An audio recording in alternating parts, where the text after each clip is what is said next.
take the cosmos with a grosser faith as our senses give it us. We behold space sown with rotatory islands, suns and worlds and the shards and wrecks of systems, some like the sun, still blazing, some rotting like the earth, others like the moon, stable in desolation.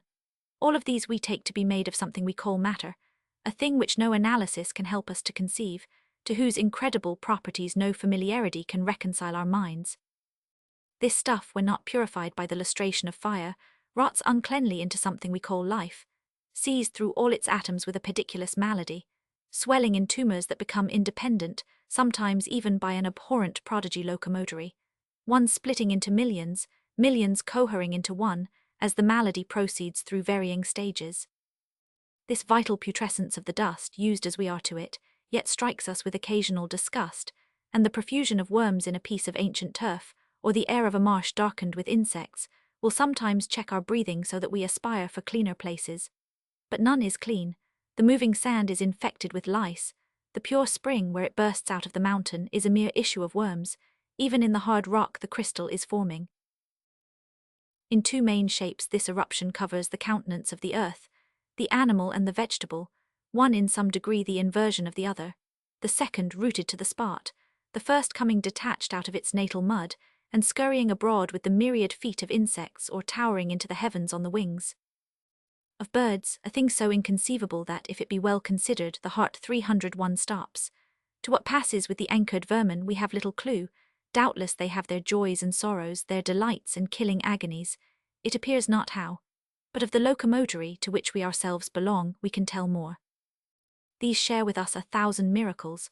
The miracles of sight, of hearing, of the projection of sound, things that bridge space, the miracles of memory and reason by which the present is conceived, and when it is gone, its image kept living in the brains of man and brute, the miracle of reproduction, with its imperious desires and staggering consequences.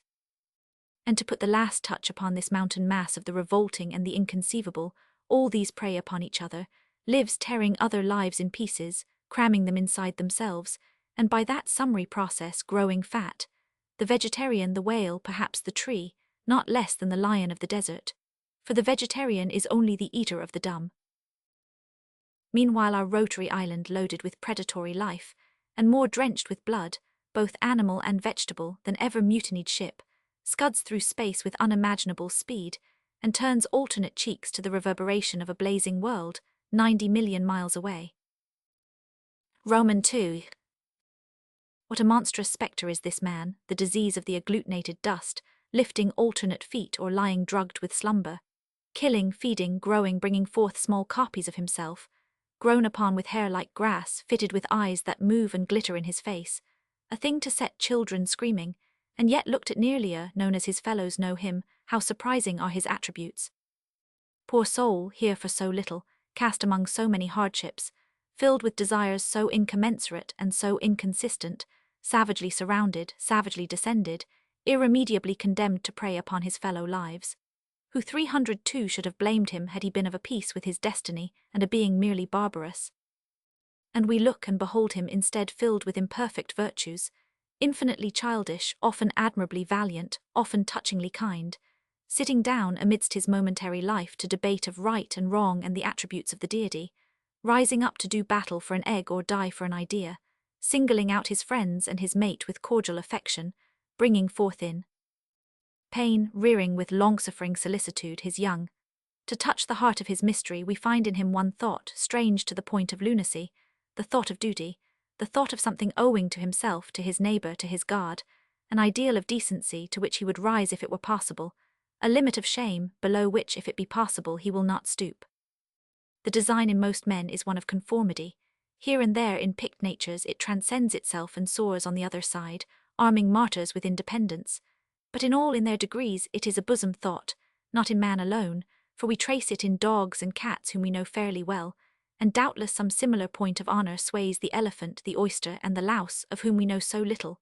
But in man at least it sways with so complete an empire that merely selfish things come second, even with the selfish, that appetites are starved, fears are conquered, pains supported, that almost the dullest shrinks from the reproof of a glance, although it were a child's, and all but the most cowardly stand amid the risks of war, and the more noble, having strongly conceived an act as due to their ideal, affront.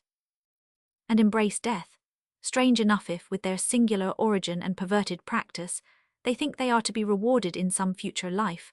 Stranger still if they are persuaded of the contrary, and think this blow, which they solicit, will strike them senseless for eternity.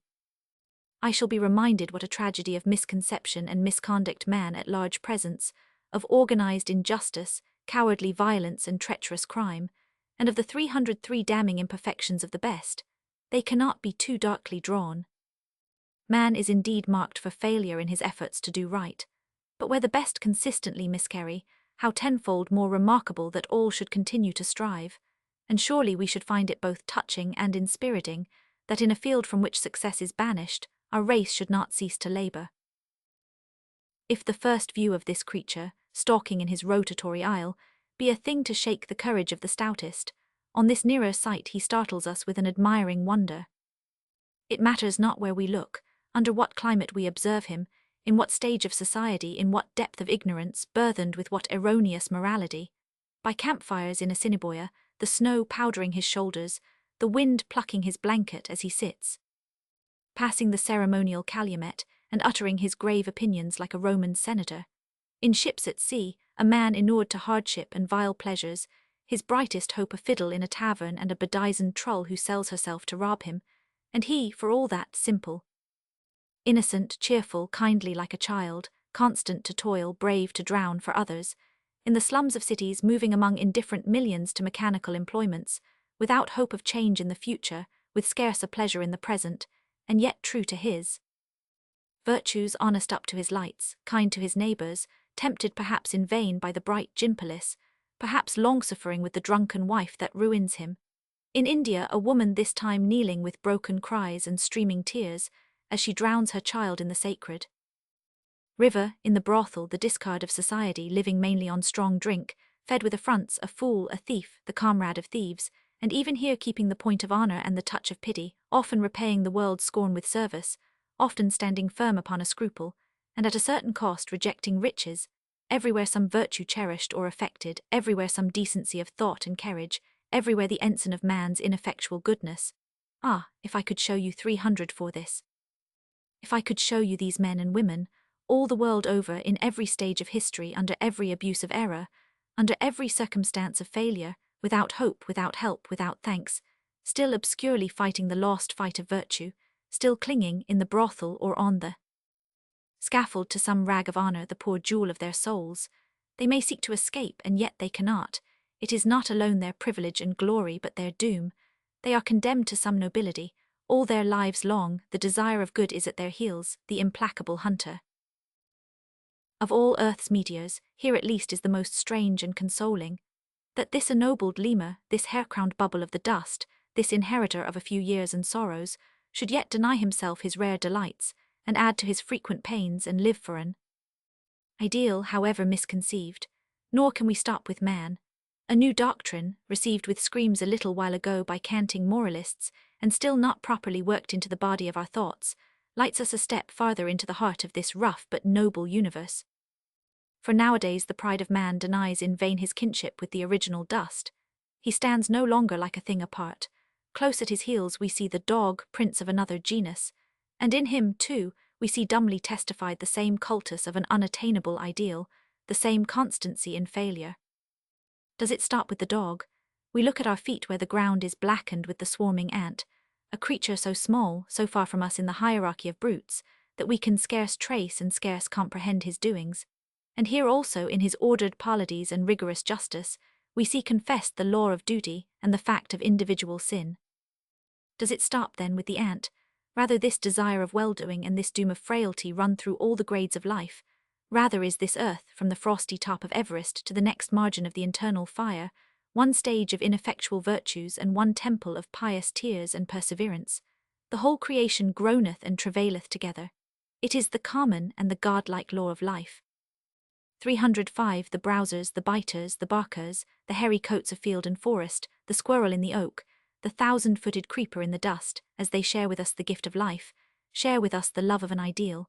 Strive like us are tempted to grow weary of the struggle to do well.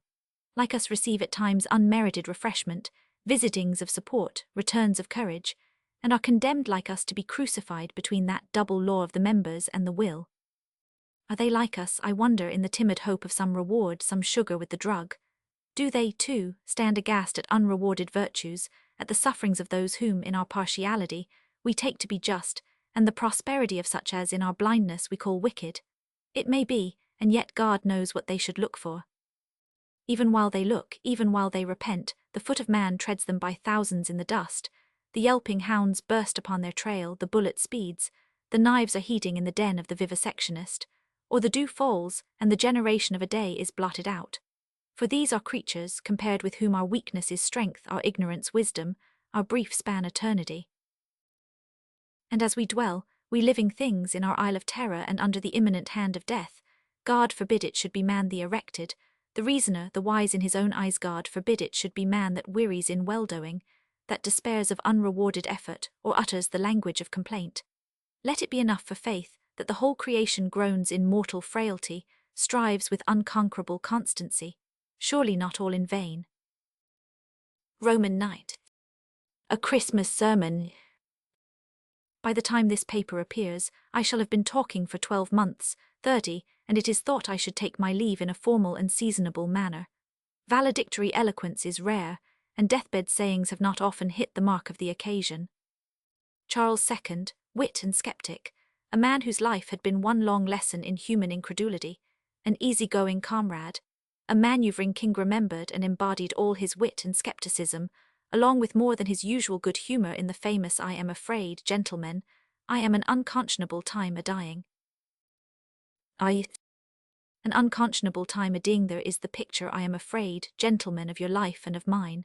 The sands run out, and the hours are numbered and imputed, and the days go by. And when the last of these finds us, we have been a long time dying, and what else? The very length is something, if we reach that hour of separation undishonoured, and to have lived at all is doubtless in the soldierly expression to have served. There is a tale in Tacitus of how the veterans mutinied in the German wilderness, of how they mobbed Germanicus, clamouring to go home, and of how, seizing their general's hand, these old, war-worn exiles passed his finger along their toothless gums. Sunt lacrym rerum, this was the most eloquent 307 of the songs of Simeon, and when a man has lived to a fair age, he bears his marks of service. He may have never been remarked upon the breach at the head of the army, at least he shall have lost his teeth on the camp bread. The idealism of serious people in this age of ours is of a noble character. It never seems to them that they have served enough, they have a fine impatience of their virtues. It were perhaps more modest to be singly thankful that we are no worse. It is not only our enemies, those desperate characters, it is we ourselves who know not what we do. Thence springs the glimmering hope that perhaps we do better than we think, that to scramble through this random business with hands reasonably clean, to have played the part of a man or woman with some reasonable fullness, to have often resisted the diabolic, and at the end to be still resisting it, is for the poor human soldier to have done right well. To ask to see some fruit of our endeavour is but a transcendental way of serving for reward, and what we take to be contempt of self is only greed of hire. And again, if we require so much of ourselves, shall we not require much of others? If we do not genially judge our own deficiencies, is it not to be feared we shall be even stern to the trespasses of others? And he who, looking back upon his own life, can see no more than that he has been unconscionably long a-dying, will he not be tempted to think his neighbour unconscionably long of getting hanged? It is probable that nearly all who think of conduct at all think of it too much. It is certain we all think too much of sin. We are not damned for doing wrong but for not doing right. Christ would never hear of negative morality. Thou shalt was ever his word, with which he superseded thou shalt not. To make our idea of morality centre on forbidden acts is to defile the imagination and to introduce into our judgments of our fellow-men a secret element of gusto. If a thing is wrong for us, we should not dwell upon the thought of it, or we shall soon dwell upon it with inverted pleasure. If we cannot drive it from our mind, sown 308 thing of 2, either our creed is in the wrong and we must more indulgently remodel it, or else, if our morality be in the right, we are criminal lunatics and should place our persons in restraint. A mark of such unwholesomely divided minds is the passion for interference with others. The fox without the tail was of this breed, but had, if his biographer is to be trusted, a certain antique civility now out of date. A man may have a flaw, a weakness that unfits him for the duties of life, that spoils his temper, that threatens his integrity, or that betrays him into cruelty. It has to be conquered, but it must never be suffered to engross his thoughts. The true duties lie all upon the further side, and must be attended to with a whole mind so soon as this preliminary clearing of the decks has been effected. In order that he may be kind and honest, it may be needful he should become a total abstainer. Let him become so then, and the next day let him forget the circumstance. Trying to be kind and honest will require all his thoughts. A mortified appetite is never a wise companion. In so far as he has had to mortify an appetite, he will still be the worse man, and of such an one a great deal of cheerfulness will be required in judging life, and a great deal of humility in judging others. It may be argued again that dissatisfaction with our life's endeavour springs in some degree from dullness. We require higher tasks, because we do not recognize the height of those we have. Trying to be kind and honest seems an affair too simple and too inconsequential for gentlemen of our heroic mould. We had rather set ourselves to something bold, arduous, and conclusive. We had rather found a schism or suppress a heresy, cut off a hand or mortify an appetite. But the task before us, which is to co-endure with our existence, is rather one of microscopic fineness, and the heroism required is that of patience. There is no cutting of the Gordian knots of life, each must be smilingly unravelled. To be honest, to be kind to earn a little, and to spend 309 a little less, to make upon the whole a family happier for his presence, to renounce when that shall be necessary and not be embittered, to keep a few friends, but these without capitulation above all, on the same grim condition, to keep friends with himself her, is a task for all that a man has of fortitude and delicacy. He has an ambitious soul who would ask more. He has a hopeful spirit who should look in such an enterprise to be successful. There is indeed one element in human destiny that not blindness itself can controvert. Whatever else we are intended to do, we are not intended to succeed. Failure is the fate allotted. It is so in every art and study. It is so above all in the continent art of living well. Here is a pleasant thought for the year's end or for the end of life. Only self-deception will be satisfied, and there need be no despair for the despairer. Roman 2. But Christmas is not only the mile-mark of another year, moving us to thoughts of self-examination. It is a season, from all its associations, whether domestic or religious, suggesting thoughts of joy. A man dissatisfied with his endeavours is a man tempted to sadness. And in the midst of the winter, when his life runs lowest and he is reminded of the empty chairs of his beloved, it is well he should be condemned to this fashion of the smiling face. Noble disappointment, noble self-denial, are not to be admired, not even to be pardoned if they bring bitterness. It is one thing to enter the kingdom of heaven maim, another to maim yourself and stay without. And the kingdom of heaven is of the childlike, of those who are easy to please, who love and who give pleasure. Mighty men of their hands, the smiters and the builders and the judges, have lived long and done sternly, and yet preserved this lovely character. And among our carpet interests and 310 twopenny concerns, the shame were indelible if we should lose it. Gentleness and cheerfulness, these come before all morality, they are the perfect duties. And it is the trouble with moral men that they have neither one nor other. It was the moral man, the Pharisee, whom Christ could not away with.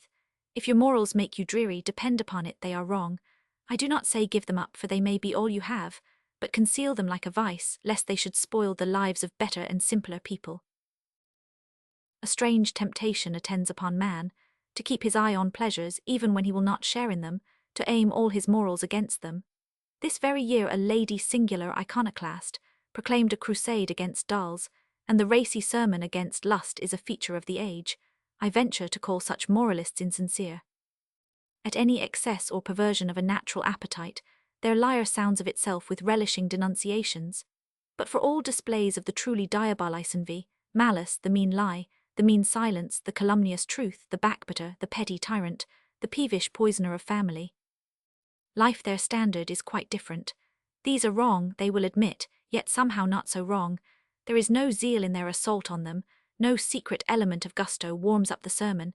It is for things not wrong in themselves that they reserve the choicest of their indignation. A man may naturally disclaim all moral kinship with the Reverend Mr. Zola, or the hobgoblin old lady of the dolls, for these are gross and naked instances, and yet in each of us some similar element resides. The sight of a pleasure in which we cannot or else will not share moves us to a particular impatience. It may be because we are envious, or because we are sad, or because we dislike noise and romping being so refined, or because of being so philosophic we have an overweighing sense of life's gravity. At least, as we go on in years, we are all tempted to frown upon our neighbour's pleasures. People are nowadays so fond of resisting temptations. Here 311 is one to be resisted. They are fond of self-denial. Here is a propensity that cannot be too peremptorily denied. There is an idea abroad among moral people that they should make their neighbours good. One person I have to make good, myself, but my duty to my neighbour is much more nearly expressed by saying that I have to make him happy if I may. Roman 3. Happiness and goodness, according to canting moralists, stand in the relation of effect and cause. There was never anything less proved or less probable. Our happiness is never in our own hands.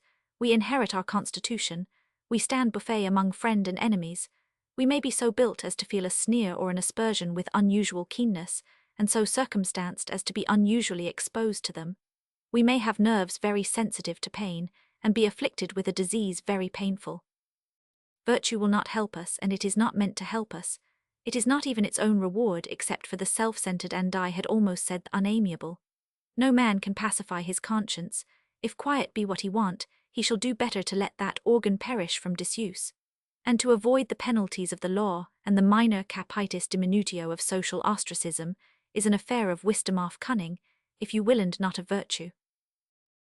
In his own life, then, a man is not to expect happiness, only to profit by it gladly when it shall arise. He is on duty here. He knows not how or why, and does not need to know. He knows not for what hire, and must not ask. Somehow or other, though he does not know what goodness is, he must try to be good. Somehow or other, though he cannot tell what will do it, he must try to give happiness to others. And no doubt there comes in here a frequent clash of duties. How far is he to make his neighbour happy? How far must he respect that smiling face, so 312 easy to cloud, so hard to brighten again? And how far, on the other side, is he bound to be his brother's keeper and the prophet of his own morality? How far must he resent evil? The difficulty is that we have little guidance, Christ's sayings on the point being hard to reconcile with each other, and the most of them hard to accept. But the truth of his teaching would seem to be this: in our own person and fortune we should be ready to accept and to pardon all. It is our cheek we are to turn, our coat that we are to give away to the man who has taken our cloak. But when another's face is buffeted, perhaps a little of the lion will become us best. That we are to suffer others to be injured and stand by, is not conceivable, and surely not desirable. Revenge, says Bacon, is a kind of wild justice. Its judgments at least are delivered by an insane judge, and in our own quarrel we can see nothing truly and do nothing wisely. But in the quarrel of our neighbour, let us be more bold. One person's happiness is as sacred as another's. When we cannot defend both, let us defend one with a stout heart. It is only in so far as we are doing this that we have any right to interfere. The defence of B is our only ground of action against A. A has as good a right to go to the devil as we to go to glory, and neither knows what he does.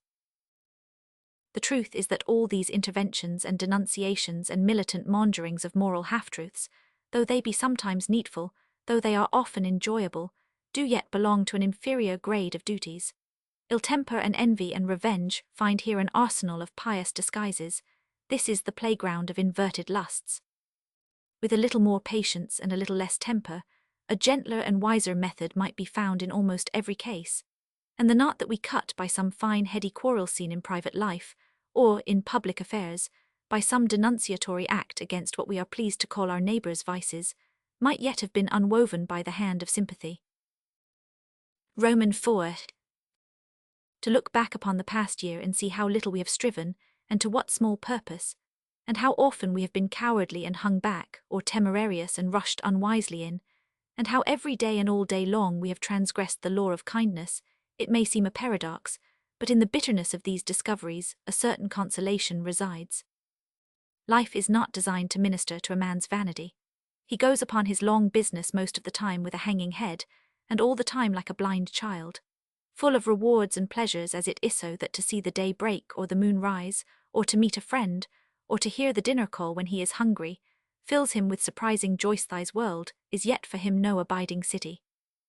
Friendships fall through, health fails, weariness assails him. Year after year he must thumb the hardly varying record of his own weakness and folly. It is a friendly process of detachment. When the time comes that he should go, there need be few illusions left about himself. Here lies one who meant well, tried a little, failed much. Surely that may be his epitaph, of which he need not be ashamed. Nor will he complain at the summons, which calls a defeated soldier from the field. Defeated, aye, if he were Paul or Marcus Aurelius, but if there is still 1 inch of fight in his old spirit, undishonoured. The faith which sustained him in his lifelong blindness and lifelong disappointment will scarce even be required in this last formality of laying down his arms. Give him a march with his old bones. There, out of the glorious sun-coloured earth, out of the day and the dust and the ecstasy, there goes another faithful failure. From a recent book of verse where there is more than one such beautiful and manly poem, I take this memorial piece. It says better than I can what I love to think. Let it be our parting word. A late lark twitters from the quiet skies, and from the west, where the sun, his day's work ended, lingers as in content, there falls on the old grey city an influence luminous and serene, a shining peace. The smoke ascends in a rosy and golden haze. The spires shine and are changed in the valley. Shadows rise, the lark sings on, the sun, closing his benediction, sinks, and the darkening air thrills with a sense of the triumphing night. Night with her train of stars, and her great gift of sleep. So be my passing, my task accomplished and the long day done, my wages taken, and in my heart some late lark singing. Let me be gathered to the quiet west, the sundown splendid and serene. Death 31, i.e. in the pages of Scribner's Magazine. From a book of verses by William Ernest Henley, 500, Nut 1888. Eggs. Father Damien's. An open letter to the Reverend Dr. Hyde of Honolulu. Sydney, February 25, 1890. Sir, it may probably occur to you that we have met and visited and conversed, on my side with interest. You may remember that you have done me several courtesies for which I was prepared to be grateful. But there are duties which come before gratitude, and offences which justly divide friends, far more acquaintances. Your letter to the Reverend H.B. Gage is a document which, in my sight, if you had filled me with bread when I was starving, if you had sat up to nurse my father when he lay a-dying, would yet absolve me from the bonds of gratitude. You know enough, doubtless, of the process of canonization to be aware that, 100 years after the death of Damien, there will appear a man charged with the painful office of the devil's advocate. After that noble brother of mine and of all frail clay shall have lain a century at rest, one shall accuse, one defend him. The circumstance is unusual that the devil's advocate should be a volunteer, should be a member of a sect immediately rival, and should make haste to take upon himself his ugly office ere the bones are cold. Unusual, and of a taste which I shall leave my readers free to qualify. Unusual, and to me inspiring. If I have at all learned the trade of using words to convey truth and to arouse emotion, you have at last furnished me with a subject. For it is in the interest of all mankind, and the 316 cause of public decency in every quarter of the world, not only that Damien should be righted, but that you and your letter should be displayed at length, in their true colours, to the public eye. To do this properly, I must begin by quoting you at large. I shall then proceed to criticize your utterance from several points of view, divine and human, in the course of which I shall attempt to draw again, and with more specification, the character of the dead saint whom it has pleased you to vilify. So much being done, I shall say farewell to you forever. Honolulu, August 2, 1889.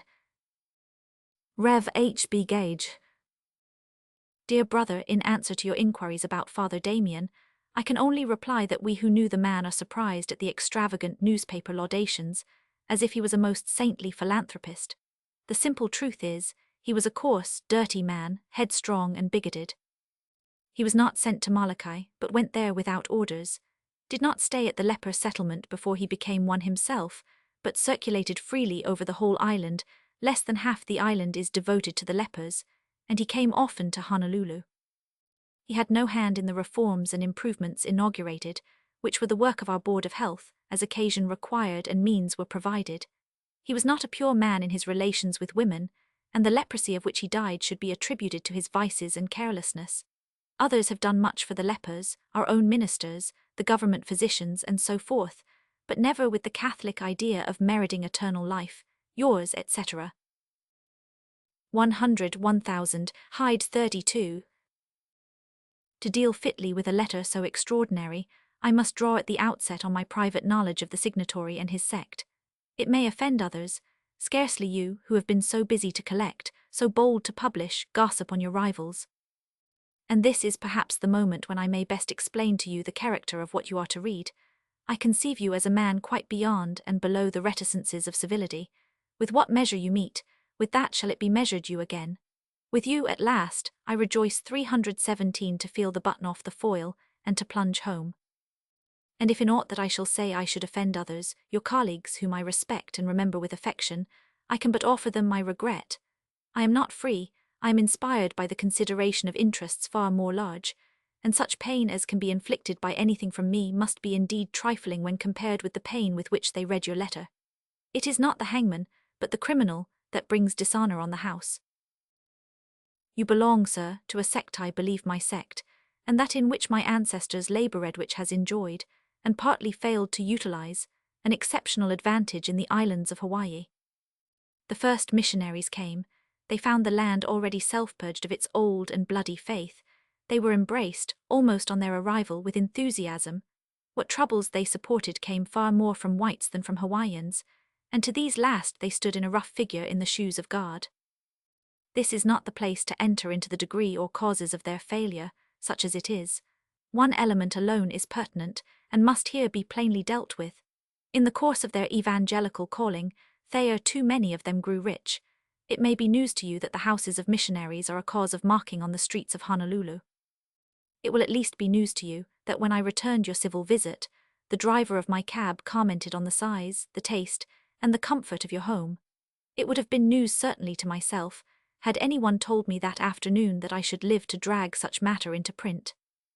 But you see, sir, how you degrade better men to your own level, and it is needful that those who are to judge betwixt you and me, betwixt Damien and the devil's advocate, should understand your letter to have been penned in a house which could raise, and that very justly, the envy and the comments of the passers-by. I think to employ a phrase of yours which I admire, it should be attributed to you that you have never visited the scene of Damien's life and 318 death. If you had and had recalled it, and looked about your pleasant rooms, even your pen perhaps would have been stayed. Your sect, and remember, as far as any sect avows me, it is mine, has not done ill in a worldly sense in the Hawaiian kingdom. When calamity befell their innocent parishioners, when leprosy descended and took root in the 8 islands, a quid pro quo was to be looked for. To that prosperous mission, and to you, as one of its adornments, God had sent at last an opportunity. I know I am touching here upon a nerve acutely sensitive. I know that others of your colleagues look back on the inertia of your church, and the intrusive and decisive heroism of Damien, with something almost to be called remorse. I am sure it is so with yourself. I am persuaded your letter was inspired by a certain envy, not essentially ignoble, and the one human trait to be espied in that performance. You were thinking of the lost chance the past day, of that which should have been conceived and was not, of the service due and not rendered.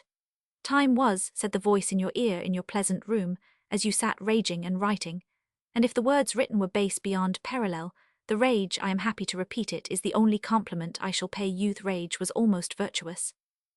But, sir, when we have failed and another has succeeded, when we have stood by and another has stepped in, when we sit and grow bulky in our charming mansions, and a plain, uncouth peasant steps into the battle under the eyes of God, and succours the afflicted, and consoles the dying, and is himself afflicted in his turn, and dies upon the field of honour, the battle cannot be retrieved as your unhappy irritation has suggested.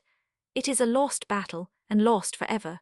One thing remained to you in your defeat, some rags of common honour, and these you have made haste to cast away.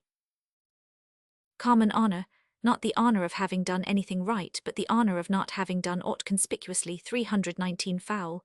The honour of the inert, that was what remained to you. We are not all expected to be Damiens. A man may conceive his duty more narrowly, he may love his comforts better, and none will cast a stone at him for that.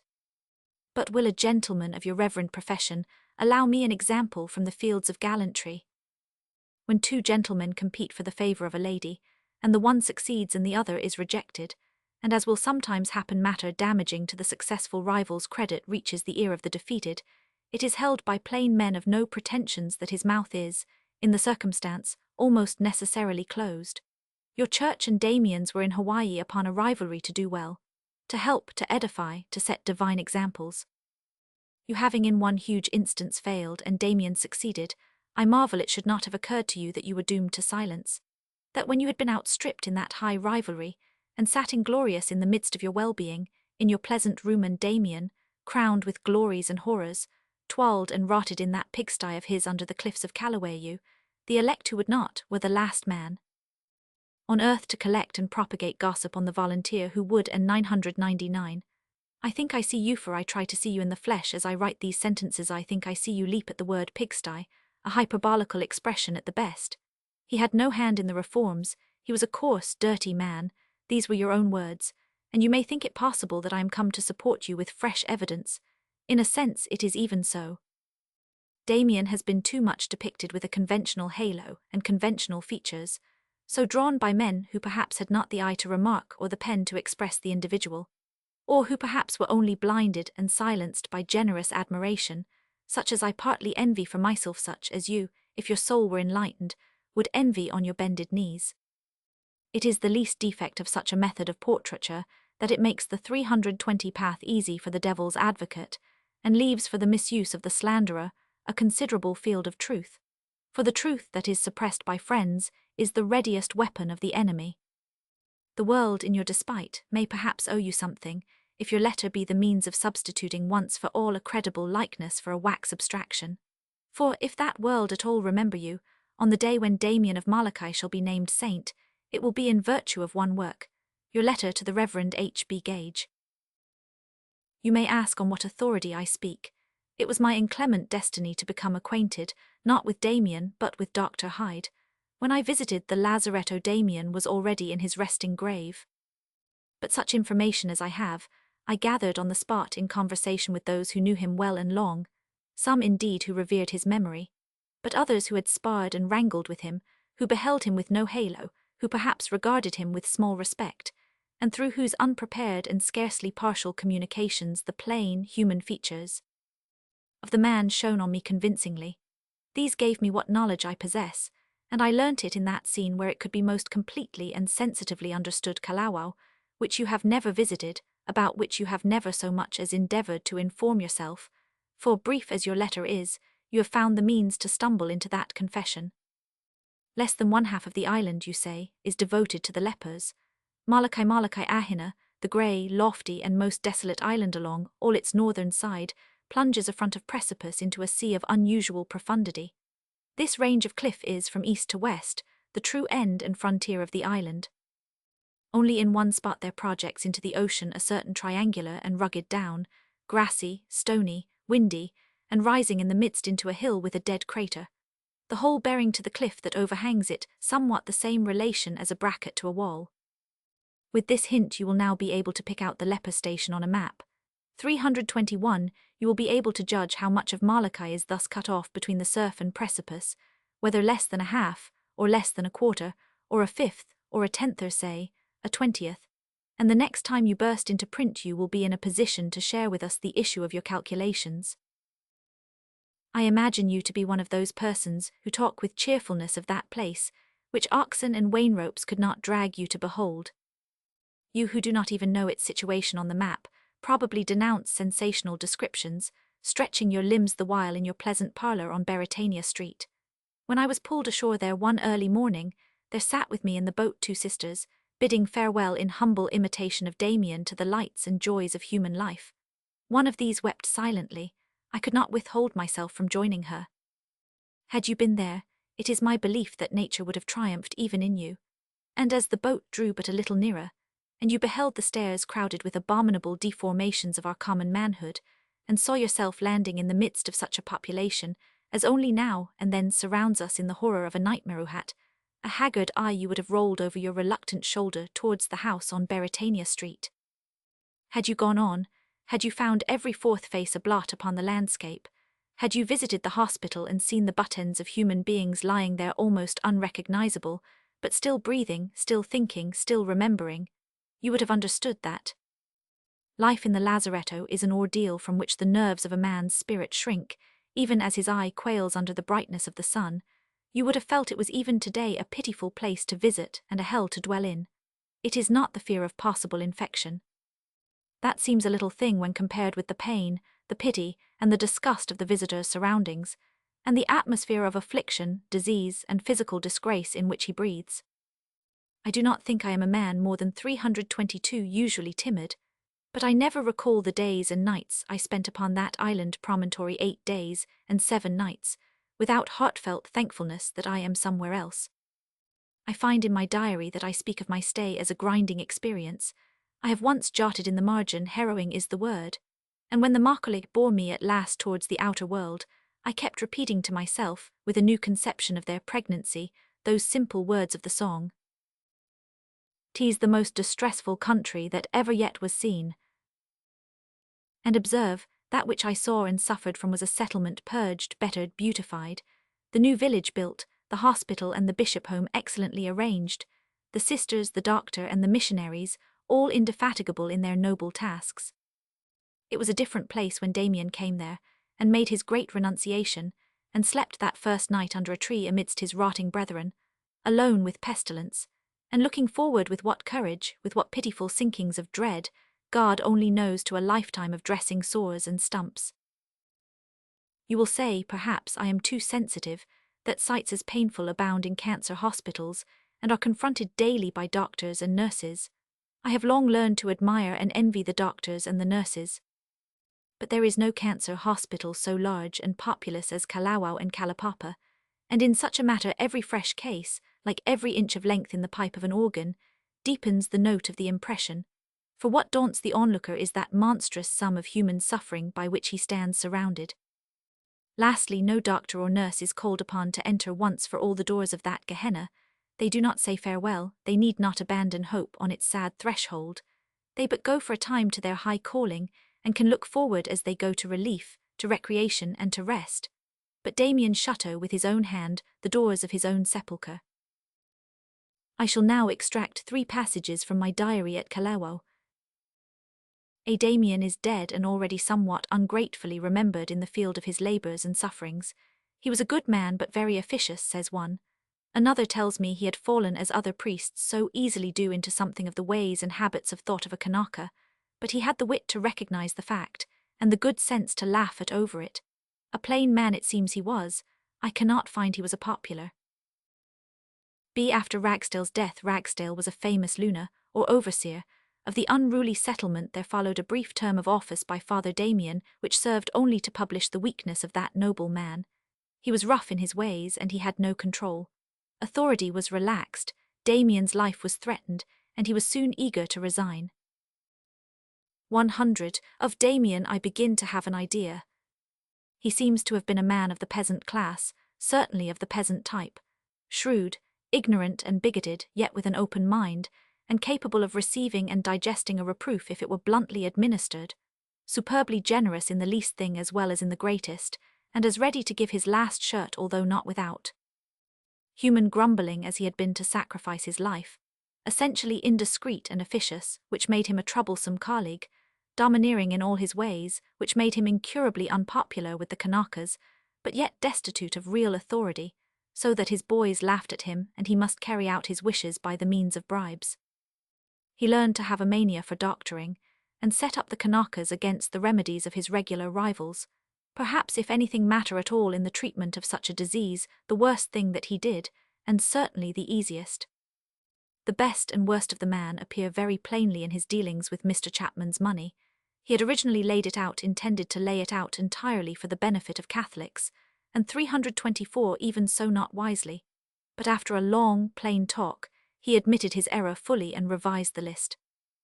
The sad state of the boy's home is in part the result of his lack of control. in part of his own slovenly ways and false ideas of hygiene. Brother officials used to call it Damien's Chinatown. Well, they would say, your Chinatown keeps growing. And he would laugh with perfect good nature, and adhere to his errors with perfect obstinacy. So much I have gathered of truth about this plain, noble human brother and father of ours. His imperfections are the traits of his face, by which we know him for our fellow.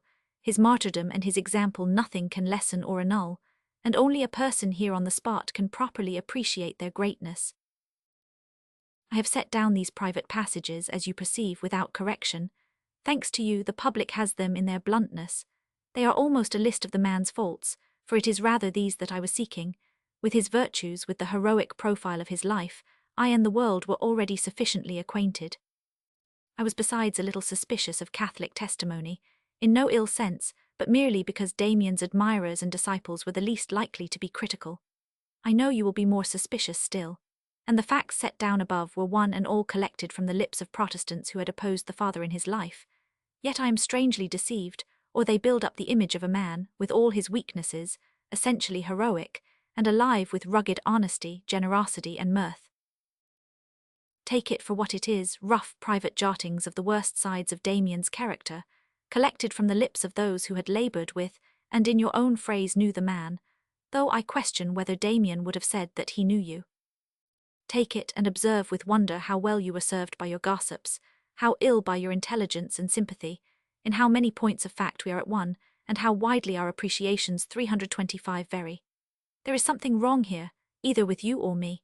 It is possible, for instance, that you, who seem to have so many ears in Kalawao, had heard of the affair of Mr. Chapman's money, and were singly struck by Damien's intended wrongdoing. I was struck with that also, and set it fairly down, but I was struck much more by the fact that he had the honesty of mind to be convinced. I may here tell you that it was a long business, that one of his colleagues sat with him late into the night, multiplying arguments and accusations, that the father listened as usual with perfect good nature and perfect obstinacy, but at the last, when he was persuaded, yes, said he, I am very much obliged to you. You have done me a service. It would have been a theft. There are many not Catholics merely who require their heroes and saints to be infallible. To these the story will be painful, not to the true lovers, patrons, and servants of mankind. And I take it this is a type of our division, that you are one of those who have an eye for faults and failures, that you take a pleasure to find and publish them, and that, having found them, you make haste to forget the overvailing virtues and the real success which had alone introduced them to your knowledge. It is a dangerous frame of mind, that you may understand how dangerous, and into what a situation it has already brought you. We will, if you please, go hand in hand through the different phrases of your letter, and candidly examine each from the point of view of its truth, its appositeness, and its charity. Damien was coarse. It is very possible. You make us sorry for the lepers who had only a coarse old peasant for their friend and father. But you, who were so refined, why were you not there, to cheer them with the lights of culture? Or may I remind you that we have some reason to doubt if John the Baptist were genteel, and in the case of Peter, on whose career you doubtless dwell approvingly in the pulpit, no 326 doubt at all he was a coarse, headstrong fisherman. Yet even in our Protestant Bibles Peter is called saint. Damien was dirty. He was, think of the poor lepers annoyed with this dirty comrade, but the clean Dr. Hyde was at his food in a fine house. Damien was headstrong. I believe you are right again, and I thank God for his strong head and heart. Damien was bigoted. I am not fond of bigots myself because they are not fond of me, but what is meant by bigotry, that we should regard it as a blemish in a priest? Damien believed his own religion with the simplicity of a peasant or a child, as I could suppose that you do. For this I wonder at him some way off, and had that been his only character should have avoided him in life. But the point of interest in Damien, which has caused him to be so much talked about and made him at last the subject of your pen and mine, was that in him, his bigotry, his intense and narrow faith, wrought potently for good, and strengthened him to be one of the world's heroes and exemplars. Damien was not sent to Malachi, but went there without orders. Is this a misreading, or do you really mean the words for blame? I have heard Christ in the pulpits of our church held up for imitation on the ground that his sacrifice was voluntary. Does Dr. Hyde think otherwise? Damien did not stay at the settlement, etc. It is true he was allowed many indulgences. Am I to understand that you blame the father for profiting by these, or the officers for granting them?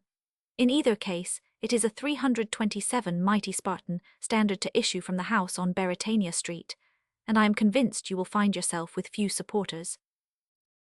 Damien had no hand in the reforms, etc. I think even you will admit that I have already been frank in my description of the man I am defending, but before I take you up upon this head, I will be franker still, and tell you that perhaps nowhere in the world can a man taste a more pleasurable sense of contrast than when he passes from Damien's Chinatown at Kalawao to the beautiful bishop home at Kalapapa. At this point, in my desire to make all fair for you, I will break my rule and adduce Catholic testimony. Here is a passage from my diary about my visit to the Chinatown, from which you will see how it is even now regarded by its own officials. We went round all the dormitories, refectories, etc. dark and dingy enough, with a superficial cleanliness which he Mr. Dutton, the lay brother, did not seek to defend. It is almost decent, said he. The sisters will make that all right when we get them here. And yet I gathered it was already better since Damien was dead, and far better than when he was there alone and had his own not always excellent way. I have now come far enough to meet you on a common ground of fact, and I tell you that, to a mind not prejudiced by jealousy, all the reforms of the Lazaretto, and even those which he most vigorously opposed, are properly the work of Damien. They are the evidence of his success. They are what his heroism provoked from the reluctant and the careless. Many were before him in the field, Mr. Mayor, for instance, of whose faithful work we hear too little. There have been many since, and some had more worldly wisdom, though none had more devotion than our saint. Before his day, even you will confess, they had effected little. It was his part, by one striking act of martyrdom, to direct all men's eyes on that distressful country. At a blow, and with the price of his life, he made 328 the place illustrious and public. And that, if you will consider largely, was the one reform needful, pregnant of all that should succeed. It brought money, it brought best individual edition of them all the sisters, it brought supervision, for public opinion and public interest landed with the man at Kalawao. If ever any man brought reforms and died to bring them, it was he. There is not a clean cup or towel in the bishop home, but dirty Damien washed it. Damien was not a pure man in his relations with women, etc. How do you know that? Is this the nature of the conversation in that house on Beretania Street, which the cabman envied, driving past, racy details of the misconduct of the poor peasant priest, toiling under the cliffs of Moloch? Many have visited the station before me, they seem not to have heard the rumour. When I was there I heard many shocking tales, for my informants were men speaking with the plainness of the laity, and I heard plenty of complaints of Damien. Why was this never mentioned, and how came it to you in the retirement of your clerical parlour? But I must not even seem to deceive you. This scandal, when I read it in your letter, was not new to me. I had heard it once before, and I must tell you how. There came to Samoa a man from Honolulu.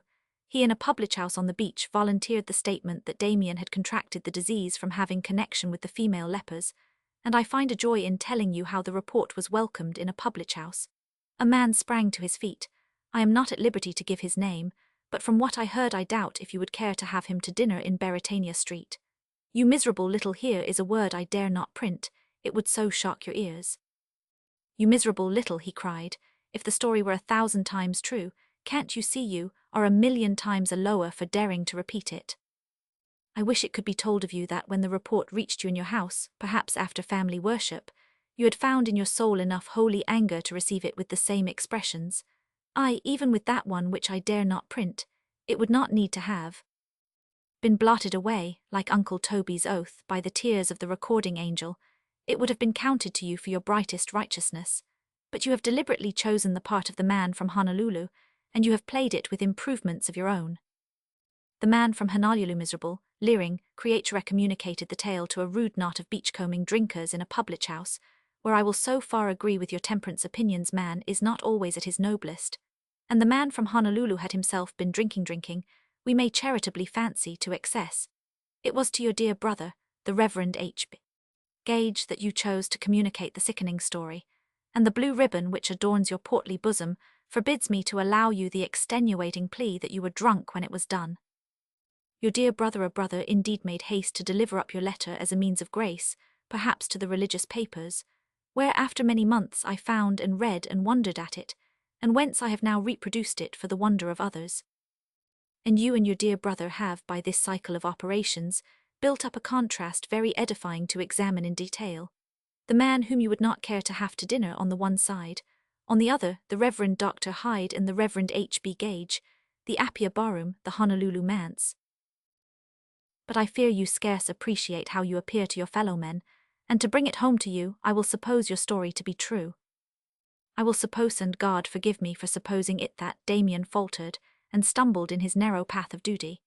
I will suppose that in the horror of his isolation, perhaps in the fever of incipient disease, he, 330, who was doing so much more than he had sworn, failed in the letter of his priestly oath, who was so much a better man than either you or me, who did what we have never dreamed of daring, too tasted of our common frailty. Oh, Iago, the pity of it! The least tender should be moved to tears, the most incredulous to prayer. And all that you could do was to pen your letter to the Reverend H.B. Gage.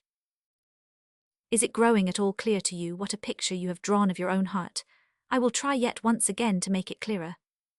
You had a father. Suppose this tale were about him, and some informant brought it to you, proof in hand. I am not making too high an estimate of your emotional nature when I suppose you would regret the circumstance.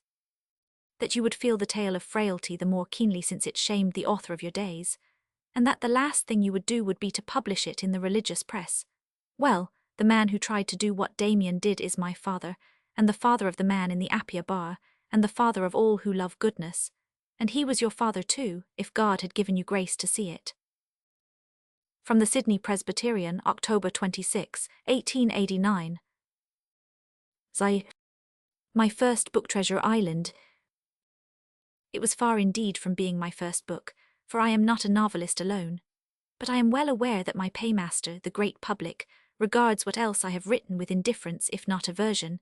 If it call upon me at all, it calls on me in the familiar and indelible character, and when I am asked to talk of my first book, no question in the world but what is meant is my first novel. Sooner or later, somehow, anyhow, I was bound to write a novel. It seems vain to ask why. Men are born with various manias. From my earliest childhood it was mine to make a plaything of imaginary series of events, and as soon as I was able to write, I became a good friend to the paper-makers. Reams upon reams must have gone to the making of Rathillet, the Pentland Rising 33, the King's Pardon, otherwise Park Whitehead, Edward Darwin, A Country Dance, and A Vendetta in the West, and it is consolatory to remember that these reams are now all ashes, and have been received again into the soil. I have named but a few of my ill-fated efforts, only such indeed as came to a fair bulk ere they were desisted from, and even so they cover a long vista of years. Rathillet was attempted before 15, the Vendetta at 29, and the succession of defeats 332 lasted unbroken till I was 31. By that time I had written little books and little essays and short stories, and had got patted on the back and paid for them, though not enough to live upon. I had quite a reputation. I was the successful man. I passed my days in toil, the futility of which would sometimes make my cheek to burn, that I should spend a man's energy upon this business, and yet could not earn a livelihood, and still there shone ahead of me an unattained ideal. Although I had attempted the thing with vigour not less than 10 or 12 times, I had not yet written a novel. All my pretty wunsch had gone for a little, and then stopped inexorably like a schoolboy's watch. I might be compared to a cricketer of many years' standing who should never have made a run. Anybody can write a short story, a bad one, I mean, who has industry and paper and time enough, but not everyone may hope to write even a bad novel. It is the length that kills. The accepted novelist may take his novel up and put it down, spend days upon it in vain, and write not any more than he makes haste to blot. Not so the beginner. Human nature has certain rights. Instinct of self-preservation forbids that any man cheered and supported by the consciousness of no previous victory should endure the miseries of unsuccessful literary toil beyond a period to be measured in weeks. There must be something for hope to feed upon. The beginner must have a slant of wind. A lucky vein must be running. He must be in one of those hours when the words come and the phrases balance of themselves 7 to begin. And having begun, what a dread looking forward is that until the book shall be accomplished. For so long a time the slant is to continue unchanged, the vein to keep running, For so long a time you must keep at command the same quality of style. For so long a time your puppets are to be always vital, always consistent, always vigorous. I remember I used to look in those days upon every 3-volume novel with a sort of veneration, as a feat-not, 333 possibly, of literature but at least of physical and moral endurance, and the courage of Ajax. In the fated year I came to live with my father and mother at Kinnaird, above Pitlochry. Then I walked on the red moors and by the side of the golden burn. The rude, pure air of our mountains inspirited, if it did not inspire, us, and my wife and I projected a joint volume of bogie stories, for which she wrote the shadow on the bed, and I turned out Thrawn Janet and a first draft of the Merry Men. I love my native air, but it does not love me, and the end of this delightful period was a cold, a fly-blister and a migration by Strathdale and Glenshie to the Castleton of Bremer. There it blew a good deal and rained in a proportion. My native air was more unkind than man's ingratitude, and I must consent to pass a good deal of my time between four walls in a house lugubriously known as the late Miss MacGregor's cottage, and now admire the finger of predestination. There was a schoolboy in the late Miss MacGregor's cottage, home from the holidays, and much in want of something craggy to break his mind upon. He had no thought of literature. It was the art of Raphael that received his fleeting suffrages, and with the aid of pen and ink and a shilling box of watercolours, he had soon turned one of the rooms into a picture gallery. My more immediate duty towards the gallery was to be showman, but I would sometimes unbend a little, join the artist so to speak at the easel, and pass the afternoon with him in a generous emulation, making coloured drawings. On one of these occasions I made the map of an island. It was elaborately and I thought beautifully coloured. The shape of it took my fancy beyond expression. It contained harbours that pleased me like sonnets, and with the unconsciousness of the predestined, I ticketed my performance Treasure Island. I am told there are people who do not care for maps and find it hard to believe. The names, the shapes of the woodlands, the courses of the roads and rivers, the prehistoric footsteps of 334 man still distinctly traceable up hill and down dale, the mills and the ruins, the ponds and the ferries, perhaps the standing stone or the druidic circle on the heath. Here is an inexhaustible fund of interest for any man with eyes to see or twopenceworth of imagination to understand with. No child but must remember laying his head in the grass, staring into the infinitesimal forest, and seeing it grow populous with fairy armies.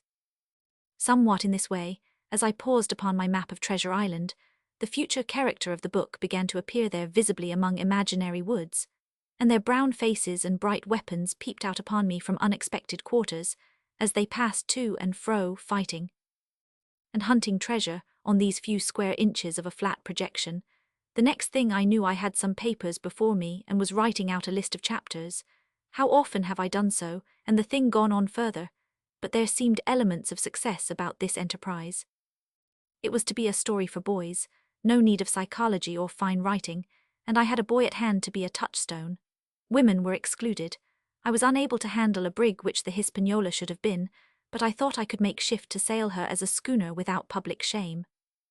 And then I had an idea for John Silver from which I promised myself funds of entertainment, to take an admired friend of mine whom the reader very likely knows and admires as much as I do, to deprive him of all his finer qualities and higher graces of temperament, to leave him with nothing but his strength, his courage, his quickness, and his magnificent geniality, and to try to express these in terms of the culture of a raw tarpaulin.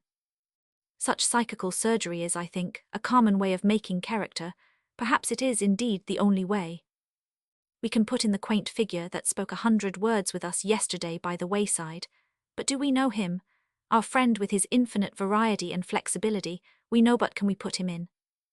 Upon the first, we must engraft secondary and imaginary qualities, 335 possibly all wrong. From the second, knife in hand, we must cut away and deduct the needless arborescence of his nature, but the trunk and the few branches that remain we may at least be fairly sure of. On a chill September morning, by the cheek of a brisk fire, and the rain drumming on the window, I began The Sea Cook, for that was the original title. I have begun and finished a number of other books, but I cannot remember to have sat down to one of them with more complacency. It is not to be wondered at, for stolen waters are proverbially sweet. I am now upon a painful chapter. No doubt the parrot once belonged to Robinson Crusoe. No doubt the skeleton is conveyed from Poe. I think little of these, they are trifles and details, and no man can hope to have a monopoly of skeletons or make a corner in talking birds. The stockade, I am told, is from Masterman Ready. It may be, I care not a jot. These useful writers had fulfilled the poet's saying. Departing, they had left behind them footprints on the sands of time, footprints which perhaps another and I was the other. It is my debt to Washington Irving that exercises my conscience, and justly so, for I believe plagiarism was rarely carried further. I chanced to pick up the Tales of a Traveller some years ago with a view to an anthology of prose narrative, and the book flew up and struck me. Billy Bones, his chest, the company in the parlour, the whole inner spirit, and a good deal of the material detail of my first chapter soul were there.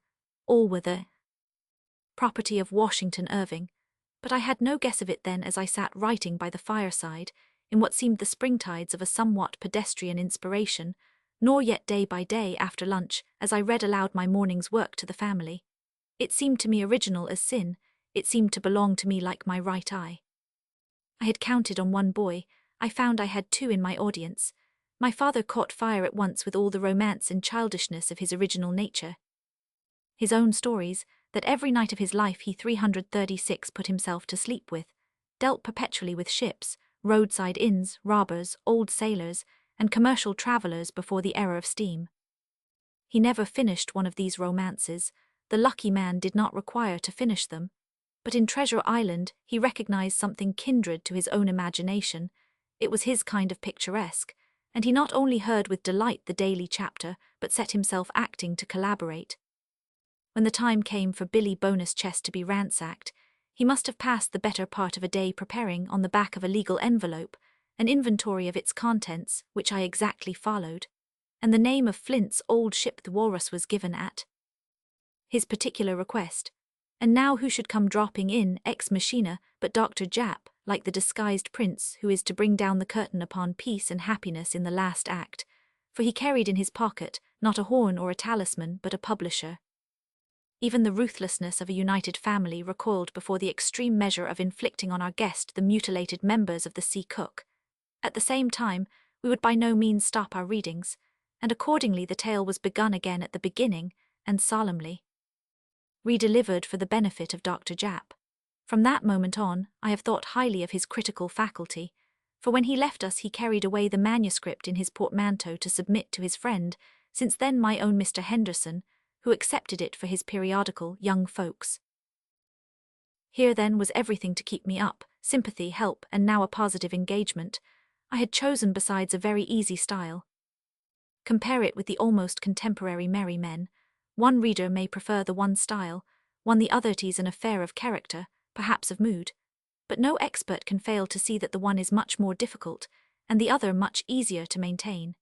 It seems as though a full-grown experienced man of letters might engage to turn out Treasure Island at so many pages a day, and keep his pipe alight. But alas, this was 337 not my case. 15 days I stuck to it and turned out 15 chapters, and then, in the early paragraphs of the 16th, ignominiously lost hold.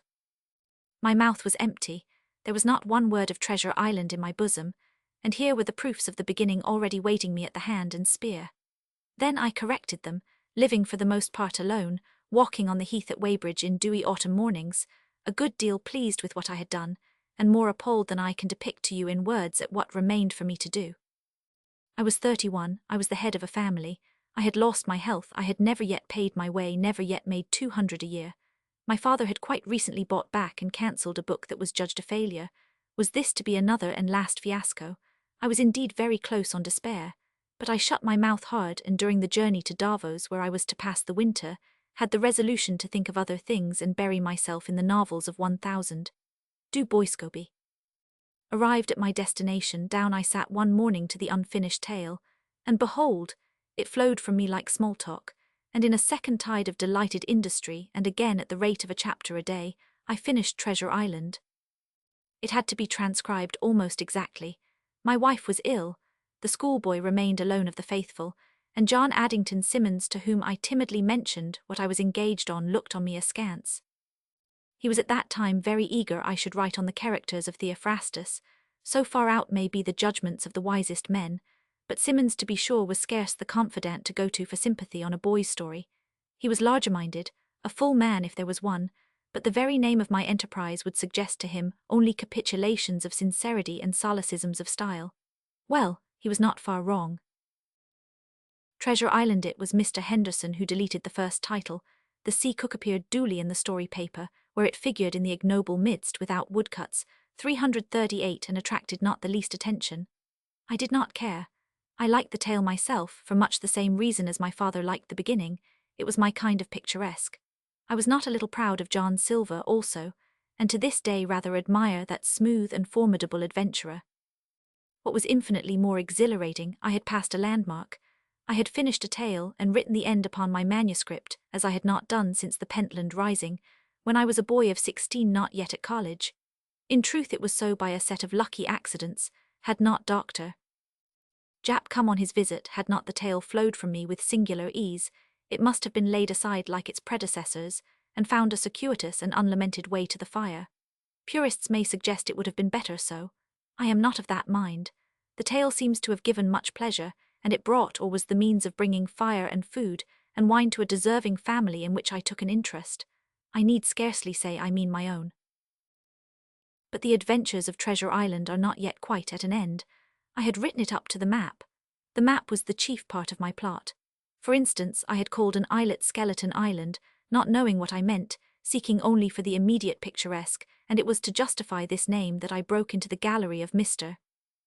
Poe and stole Flint's pointer, and in the same way it was because I had made 2 harbours that the Hispaniola was sent on her wanderings with Israel hands. The time came when it was decided to republish, and I sent in my manuscript, and the map along with it, to Messrs. Cassell. The proofs came, they were corrected, but I heard nothing of the map. I wrote and asked, was told it had never been received, and sat aghast. It is one thing to draw a map at random, set a scale in one corner of it at a venture, and write up a story to the measurements. It is quite another to have to examine a whole book, make an inventory of all the allusions contained in it, and with a pair of compasses, painfully design a map to suit the data. I did it, and the 339 map was drawn again in my father's office, with embellishments of blowing whales and sailing ships, and my father himself brought into service a knack he had of various writing, and elaborately forged the signature of Captain Flint and the sailing directions of Billy Bones. But somehow it was never Treasure Island to me. I have said the map was the most of the plot. I might almost say it was the whole. A few reminiscences of Poe, Defoe, and Washington Irving, a copy of Johnson's Buccaneers, the name of the dead man's chest from Kingsley's At Last, some recollections of canoeing on the high seas, and the map itself with its infinite, eloquent suggestion made up the whole of my materials. It is, perhaps, not often that a map figures so largely in a tale, yet it is always important. The author must know his countryside, whether real or imaginary, like his hand. The distances, the points of the compass, the place of the sun's rising, the behaviour of the moon should all be beyond cavil. And how troublesome the moon is. I have come to grief over the moon in Prince Otto, and, so soon as that was pointed out to me, adopted a precaution which I recommend to other men. I never write now without an almanac. With an almanac and the map of the country, and the plan of every house, either actually plotted on paper or already and immediately apprehended in the mind, a man may hope to avoid some of the grossest possible blunders. With the map before him, he will scarce allow the sun to set in the east, as it does in the antiquary. With the almanac at hand, he will scarce allow 2 horsemen, journeying on the most urgent affair, to employ 6 days, from 3 of the Monday morning till late in the Saturday night, upon a journey of, say, 90 or 100 miles, and before the week is out and still on the same nags, to cover 50 in one day, as may be read at length in the inimitable novel of Rob Roy. And it is certainly well, though far from necessary, to avoid such croppers. But it is my contention, me superstition, if you like, that 340 who is faithful to his map, and consults it, and draws from it his inspiration daily and hourly, gains positive support and not mere negative immunity from accident. The tale has a root there, it grows in that soil, it has a spine of its own behind the words. Better if the country be real and he has walked every foot of it and knows every milestone. But even with imaginary places, he will do well in the beginning to provide a map. As he studies it, relations will appear that he had not thought upon. He will discover obvious, though unsuspected, shortcuts and footprints for his messengers, and even when a map is not all the plot, as it was in Treasure Island, it will be found to be a mine of suggestion. Ni par confonder, not the slim green pamphlet with the imprint of Andrew Elliot, for which, as I see with amazement from the book lists, the gentlemen of England are willing to pay fancy prices, but its predecessor, a bulky historical romance without a spark of merit, and now deleted from the world, R50. S. Roman 12. The Genesis of the Master of Ballantrae. I was walking one night in the veranda of a small house in which I lived, outside the hamlet of Saranac. It was winter, the night was very dark, the air extraordinary clear and cold and sweet with the purity of forests. From a good way below, the river was to be heard contending with ice and boulders. A few lights appeared, scattered unevenly among the darkness, but so far away as not to lessen the sense of isolation. For the making of a story here were fine conditions. I was besides moved with the spirit of emulation, for I had just finished my third or fourth perusal of the Phantom Ship. "Come," said I to my engine, "let us make a tale, a story of many years and countries, of the sea and the land, savagery and civilization, a story that shall have the same large features, and may be treated in the same summary elliptic method as the book you have been reading and admiring." I was here brought up with a reflection exceedingly just in itself, but which, as the sequel shows, I failed to profit by. I saw that Marryat, not less than Homer, Milton, and Virgil, profited by the choice of a familiar and legendary subject, so that he prepared his readers on the very title-page, and this set me cudgelling my brains, if by any chance I could hit upon some similar belief, to be the centrepiece of my own meditated fiction. In the course of this vain search there cropped up in my memory a singular case of a buried and resuscitated fakir, which I had been often told by an 342 uncle of mine, then lately dead, Inspector General John Balfour. On such a fine frosty night, with no wind and the thermometer below zero, the brain works with much vivacity, and the next moment I had seen the circumstance transplanted from India and the tropics to the Adirondack wilderness and the stringent cold of the Canadian border.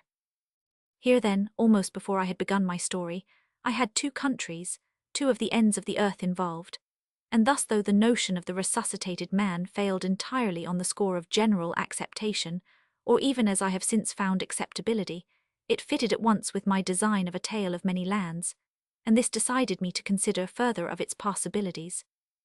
The man who should thus be buried was the first question, a good man whose return to life would be hailed by the reader and the other characters with gladness. This trenched upon the Christian picture and was dismissed. If the idea then was to be of any use at all for me, I had to create a kind of evil genius to his friends and family, take him through many disappearances, and make this final restoration from the pit of death, in the icy American wilderness, the last and the grimmest of the series. I need not tell my brothers of the craft that I was now in the most interesting moment of an author's life. The hours that followed that night upon the balcony, and the following nights and days, whether walking abroad or lying wakeful in my bed, were hours of unadulterated joy. My mother, who was then living with me alone, perhaps had less enjoyment, for in the absence of my wife, who is my usual helper in these times of parturition, I must spur her up at all seasons to hear me relate and try to clarify my unformed fancies. And while I was groping for the fable and the character required, behold, I found them lying ready and 9 years old in my memory. Peas porridge hot, peas porridge cold, peas porridge in the pot, 9 years old. Was there ever a more complete justification of the rule of Horace? 343 here, thinking of quite other things, I had stumbled on the solution, or perhaps I should rather say in stagewright, phrase the curtain or final tableau of a story conceived long before on the moors between Pitlochry and Strathdale, conceived in Highland rain, in the blend of the smell of heather and barkplants, and with a mind full of the at-hall correspondence and the memories of the Dumleside justice. So long ago, so far away it was, that I had first evoked the faces and the mutual tragic situation of the men of Durrisdeer. My story was now worldwide enough, Scotland, India, and America being all obligatory scenes. But of these India was strange to me except in books. I had never known any living Indian save a Parsee, a member of my club in London, equally civilized, and to all seeing equally occidental with myself. It was plain, thus far, that I should have to get into India and out of it again upon a foot of fairy lightness, and I believe this first suggested to me the idea of the Chevalier Burke for a narrator. It was at first intended that he should be Scottish, and I was then filled with fears that he might prove only the degraded shadow of my own Alan Breck. Presently, however, it began to occur to me it would be like my master to curry favour with the prince's Irishmen, and that an Irish refugee would have a particular reason to find himself in India with his countryman, the unfortunate Lally. Irish, therefore, I decided he should be, and then all of a sudden I was aware of a tall shadow across my path, the shadow of Barry Lyndon. No man in Lord Foppington's phrase of a nice morality could go very deep with my master. In the original idea of this story conceived in Scotland, this companion had been besides intended to be worse than the bad elder son with whom as it was then meant he was to visit Scotland. If I took an Irishman, and a very bad Irishman, in the midst of the 18th century, how was I to evade Barry Lyndon? The wretch besieged me, offering his services. He gave me excellent references. He 344 proved that he was highly fitted for the work I had to do. He, or my own evil heart, suggested it was easy to disguise his ancient livery with a little lace and a few frogs and buttons, so that Thackeray himself should hardly recognize him. And then of a sudden there came to me memories of a young Irishman, with whom I was once intimate, and had spent long nights walking and talking with, upon a very desolate coast in a bleak autumn. I recalled him as a youth of an extraordinary moral simplicity, almost vacancy, plastic to any influence, the creature of his admirations, and putting such a youth in fancy into the career soldier of fortune, it occurred to me that he would serve my turn as well as Mr. Lyndon, and in place of entering into competition with the master, would afford a slight though a distinct relief. I know not if I have done him well, though his moral dissertations always highly entertained me. But I own I have been surprised to find that he reminded some critics of Barry Lyndon after all. Roman 13. Random memories, Rosa quo locorum. Through what little channels, by what hints and premonitions, the consciousness of the man's art dawns first upon the child, it should be not only interesting but instructive to inquire. A matter of curiosity today, it will become the ground of science tomorrow. From the mind of childhood there is more history and more philosophy to be fished up than from all the printed volumes in a library. The child is conscious of an interest, not in literature but in life. A taste for the precise, the adroit or the comely in the use of words, comes late, but long before that he has enjoyed in books a delightful dress rehearsal of experience. He is first conscious of this material. I had almost said this practical preoccupation. It does not follow that it really came the first. I have some old fogged negatives in my collection that would seem to imply a prior stage. The Lord is gone up with a shout, and God with the sound of a trumpet. Memorial version. I know not where to find the textrings still in my ear from my first childhood, and perhaps with something of my nurse's accent. There was possibly some sort of image written in my mind by these loud words, but I believe the words themselves were what I cherished. I had about the same time, and under the same influence that of my dear nursey favourite author. It is possible the reader has not heard of him, the Rev. Robert Murray M. Chain. 346. My nurse and I admired his name exceedingly, so that I must have been taught the love of beautiful sounds before I was breeched, and I remember 2 specimens of his muse until this day. Behind the hills of Naphtali, the sun went slowly down, leaving on mountain, tower and tree a tinge of golden brown. There is imagery here, and I set it on one side. The other it is but a verse not only contains no image, but is quite unintelligible even to my comparatively instructed mind, and I know not even how to spell the outlandish vocable that charmed me in my childhood. Jehovah T. Skidcanoe is nothing to her. 34.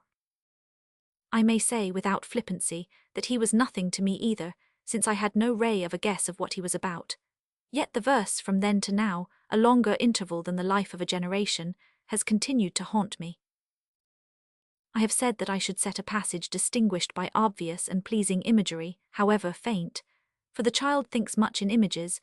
Words are very live to him, phrases that imply a picture eloquent beyond their value.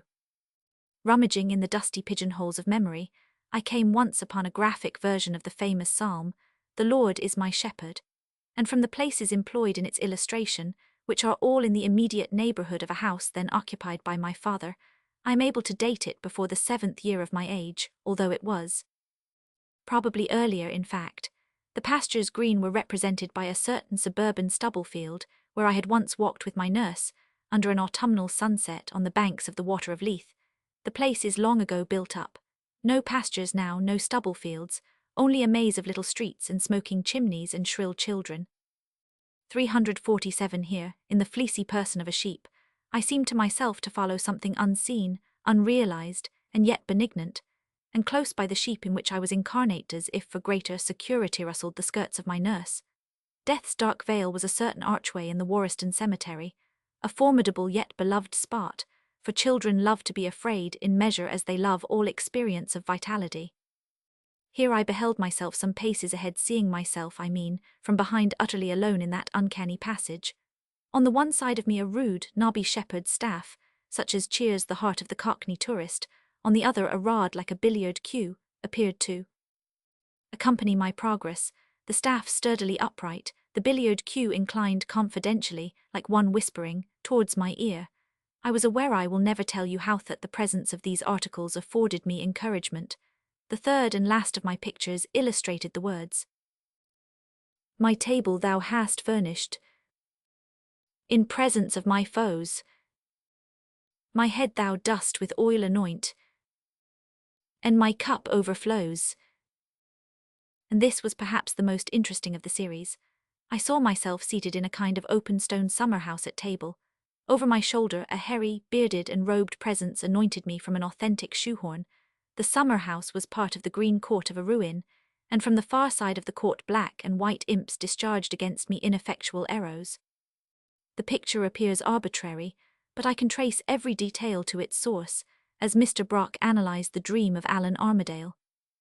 The summer house and court were muddled together out of Billings' Antiquities of Scotland, the imps conveyed from Bagster's Pilgrim's Progress, the bearded and robed figure from any one of 1,000 Bible pictures, and the shoehorn was plagiarized from an old illustrated Bible, where it figured in the hand of Samuel anointing Saul, and 348 had been pointed out to me as a jest by my father. It was shown me for a jest remark, but the serious spirit of infancy adopted it in earnest. Children are all classics. A bottle would have seemed an intermediary too trivial, that divine refreshment of whose meaning I had no guess, and I seized on the idea of that mystic shoehorn with delight, even as, a little later, I should have written flagon, chalice, hanaper, beaker, or any word that might have appealed to me at the moment as least contaminate with mean associations. In this string of pictures I believe the gist of the psalm to have consisted. I believe it had no more to say to me, and the result was consolatory. I would go to sleep dwelling with restfulness upon these images. They passed before me besides to an appropriate music, for I had already singled out from that rude psalm the one lovely verse which dwells in the minds of all, not growing old, not disgraced by its association with long Sunday tasks, a scarce conscious joy in childhood, in age a companion thought. In pastures green thou leadest me, the quiet waters by. The remainder of my childish recollections are all of the matter of what was read to me, and not of any manner in the words. If these pleased me, it was unconsciously. I listened for news of the great vacant world upon whose edge I stood. I listened for delightful plots that I might reenact in play, and romantic scenes and circumstances that I might call up before me with closed eyes when I was tired of Scotland, and home and that weary prison of the sick chamber in which I lay so long in durance. Robinson Crusoe, some of the books of that cheerful, ingenious, romantic soul Mayne Reid, and a work rather gruesome and bloody for a child but very picturesque called Paul Blake. These are the three strongest impressions I remember.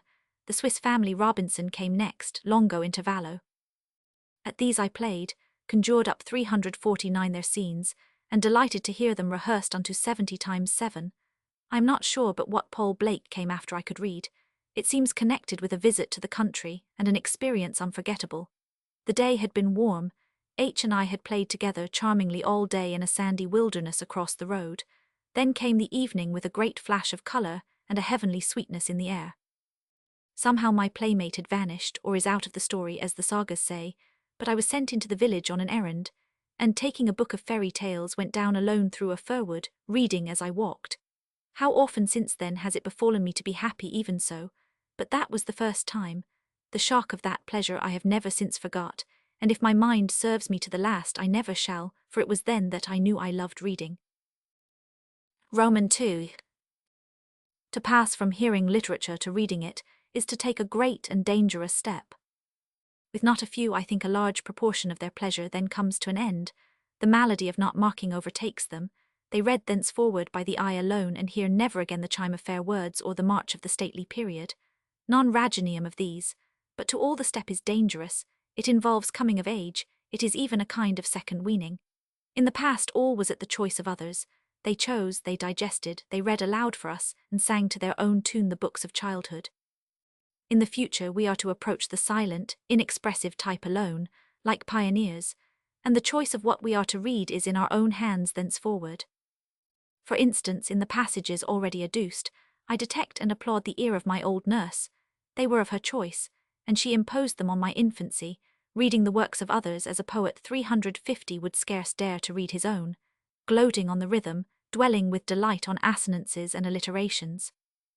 I know very well my mother must have been all the while trying to educate my taste upon more secular authors, but the vigour and the continual opportunities of my nurse triumphed, and after a long search, I can find in these earliest volumes of my autobiography no mention of anything but nursery rhymes, the Bible, and Mr. M. Chain.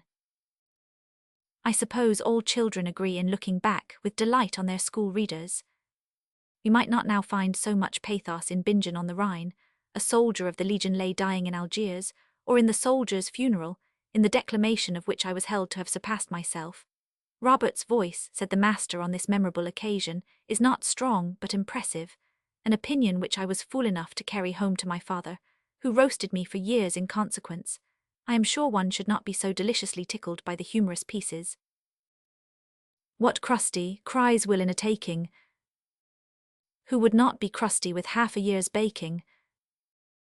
I think this quip would leave us cold. The Isles of Greece seem rather tawdry too, but on the address to the ocean or on the dying gladiator, time has writ no wrinkle. 'Tis the morn but dim and dark.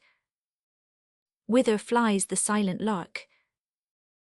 Does the reader recall the moment when his eye first fell upon these lines in the fourth reader, and surprised with joy, impatient as the wind, he plunged into the sequel? And there was another piece, this time in prose, which none can have forgotten. Many like me must have searched Dickens with zeal to find it again, and in its proper context, and have perhaps been conscious of some inconsiderable measure of disappointment, that it was only 351 Tom Pinch who drove, in such a pomp of poetry, to London. But in the reader we are still under guides. What a boy turns out for himself as he rummages the bookshelves is the real test and pleasure. My father's library was a spot of some austerity. The proceedings of learned societies, some Latin divinity, cyclopedias, physical science, and above all optics, held the chief place upon the shelves, and it was only in holes and corners that anything really legible existed as by accident. The parent's assistant, Rob Roy Waverley, and Guy Mannering, the voyages of Captain Woodes Rogers, Fuller's and Bunyan's Holy Wars, the reflections of Robinson Crusoe, the female Bluebeard, G. Sans Mero Diable How Came It in That Grave Assembly, Ainsworth's Tower of London, and 4 old volumes of Punch, these were the chief exceptions. In these latter, which made for years the chief of my diet, I very early fell in love almost as soon as I could spell with the Snarp papers.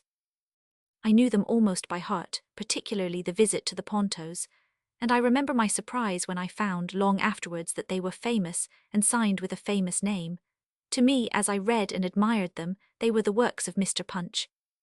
Time and again I tried to read Rob Roy, with whom of course I was acquainted from the tales of a grandfather. Time and again the early part with Rashleigh and Think of It. The adorable Diana choked me off, and I shall never forget the pleasure and surprise with which, lying on the floor one summer evening, I struck of a sudden into the first scene with Andrew Fairservice, the worthy doctor. Lightfoot mistressed with a bogly a ween green trash Jenny, lass, I think I hae her. From that day to this the phrases have been unforgotten. I read on, I need scarce say. I came to Glasgow, I bided tryst on Glasgow Bridge. I met Rob Roy and the Bailey in the Tolbooth, all with transporting pleasure. And then the clouds gathered once more about my path, and 352 I dozed and skipped until I stumbled half asleep into the clachan of Aberfoyle, and the voices of Ivrach and Galbraith recalled me to myself. With that scene and the defeat of Captain Thornton the book concluded. Helen and her sons shocked even the little schoolboy of 9 or 10 with their unreality. I read no more, or I did not grasp what I was reading, and years elapsed before I consciously met Diana and her father among the hills, or saw Rashleigh dying in the chair. When I think of that novel and that evening, I am impatient with all others. They seem but shadows and impostors. They cannot satisfy the appetite which this awakened, and I dare be known to think it the best of Sir Walter's by nearly as much as Sir Walter is the best of novelists. Perhaps Mr. Lang is right, and our first friends in the land of fiction are always the most real. And yet I had read before this Guy Mannering, and some of Waverley, with no such delighted sense of truth and humour, and I read immediately after the greater part of the Waverley novels, and was never moved again in the same way or to the same degree. One circumstance is suspicious. My critical estimate of the Waverley novels has scarce changed at all since I was 10. Rob Roy, Guy Mannering and Redgauntlet first, then a little lower The Fortunes of Nigel, then after a huge gulf Ivanhoe and Anne of Jairstein, the rest nowhere. Such was the verdict of the boy. Since then the Antiquary, St. Ronan's Well, Kenilworth and the Heart of Midlothian have gone up in the scale. Perhaps Ivanhoe and Anne of Jairstein have gone a trifle down. Diana Vernon has been added to my admirations in that enchanted world of Rob Roy. I think more of the letters in Redgauntlet and Peter Peebles, that dreadful piece of realism, I can now read about with equanimity, interest, and I had almost said pleasure, while to the childish critic he often caused unmixed distress. But the rest is the same. I could not finish The Pirate when I was a child. I have 353 never finished it yet. Peveril of the Peak dropped halfway through from my schoolboy hands, and though I have since waded to an end in a kind of wager with myself, the exercise was quite without enjoyment. There is something disquieting in these considerations. I still think The Visit to Ponto's the best part of the Book of Snobs. Does that mean that I was right when I was a child, or does it mean that I have never grown since then, that the child is not the man's father but the man, and that I came into the world with all my faculties complete, and have only learned since then to be more tolerant of boredom? 34 Jehovah Tzidkenu, translated in the authorized version as The Lord our righteousness, Jeremiah 23, and 33. Roman 14. Reflections and remarks on human life. 1. Justice and justification. It is the business of this life to make excuses for others, but none for ourselves. We should be clearly persuaded of our own misconduct, for that is the part of knowledge in which we are most apt to be defective. Even justice is no right of a man's own, but a thing like the king's tribute which shall never be his, but which he should strive to see rendered to another. None was ever just to me, none ever will be. You may reasonably aspire to be chief minister or sovereign pontiff, but not to be justly regarded in your own character and acts. You know too much to be satisfied. For justice is but an earthly currency paid to appearances. You may see another superficially righted, but be sure he has got too little or too much, and in your own case rest content with what is paid you. It is more just than you suppose. That your virtues are misunderstood is a price you pay to keep your meannesses concealed. When you seek to justify yourself to others, you may be sure you will plead falsely. If you fail, you have the shame of the failure. If you succeed, you will have made too much of it, and be unjustly esteemed upon the other side. You have perhaps only one friend in the world, in whose esteem it is worthwhile for you to right yourself. Justification to indifferent persons is, at best, an impertinent intrusion. Let them think what they please, they will be the more likely to forgive you in the end. It is a question hard to be resolved, whether you should at any time criminate 355 another to defend yourself. I have done it many times, and always had a troubled conscience for my pains. 2. Parent and child. The love of parents for their children is, of all natural affections, the most ill-starred. It is not a love for the person, since it begins before the person has come into the world, and founds on an imaginary character and looks. Thus it is foredoomed to disappointment, and because the parent either looks for too much or at least for something inappropriate at his offspring's hands, it is too often insufficiently repaid. The natural bond, besides, is stronger from parent to child than from child to parent, and it is the side which confers benefits, not which receives them, that thinks most of a relation. What do we owe our parents? No man can owe love, none can owe obedience. We owe, I think, chiefly pity, for we are the pledge of their dear and joyful union. We have been the solicitude of their days and the anxiety of their nights.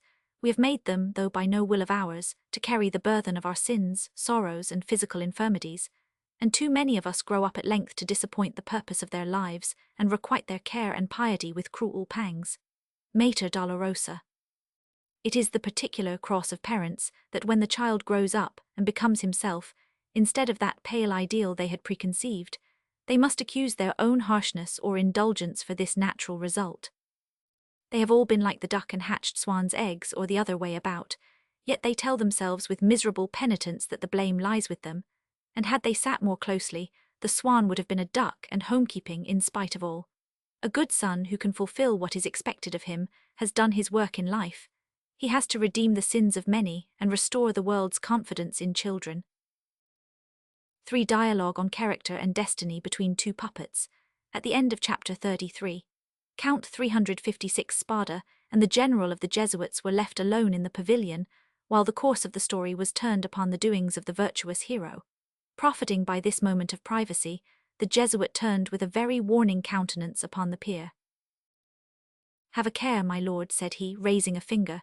"You are already no favourite with the author, and for my part I begin to perceive from 1,000 evidences that the narrative is drawing near a close. Yet a chapter or two at most, and you will be overtaken by some sudden and appalling judgment." "I despise your womanish presentiments," replied Spada, and count firmly upon another volume. "I see a variety of reasons why my life should be prolonged to within a few pages of the end. Indeed, I permit myself to expect resurrection in a sequel or second part. You will scarce suggest that there can be any end to the newspaper, and you will certainly never convince me that the author, who cannot be entirely without sense, would have been at so great pains with my intelligence, gallant exterior, and happy and natural speech, merely to kick me hither and thither for 2 or 3 paltry chapters, and then drop me at the end like a dumb personage. I know you priests are often infidels in secret. Pray, do you believe in an author at all?" "Many do not, I am aware," replied the general softly. "Even in the last chapter we encountered one, the self-righteous David Hume, who goes so far as to doubt the existence of the newspaper in which our adventures are now appearing. But it would neither become my cloth, nor do credit to my great experience, were I to meddle with these dangerous opinions. My alarm for you is not metaphysical, it is moral in its origin. You must be aware, my poor friend, that you are a very bad character, the worst indeed that I have met with in these pages. The author hates you, Count, and difficult as it may be to connect the idea of immortality, in plain terms, of a sequel with 357, the paper and printer's ink of which your humanity is made, it is yet more difficult to foresee anything but punishment and pain for one who is justly hateful in the eyes of his Creator.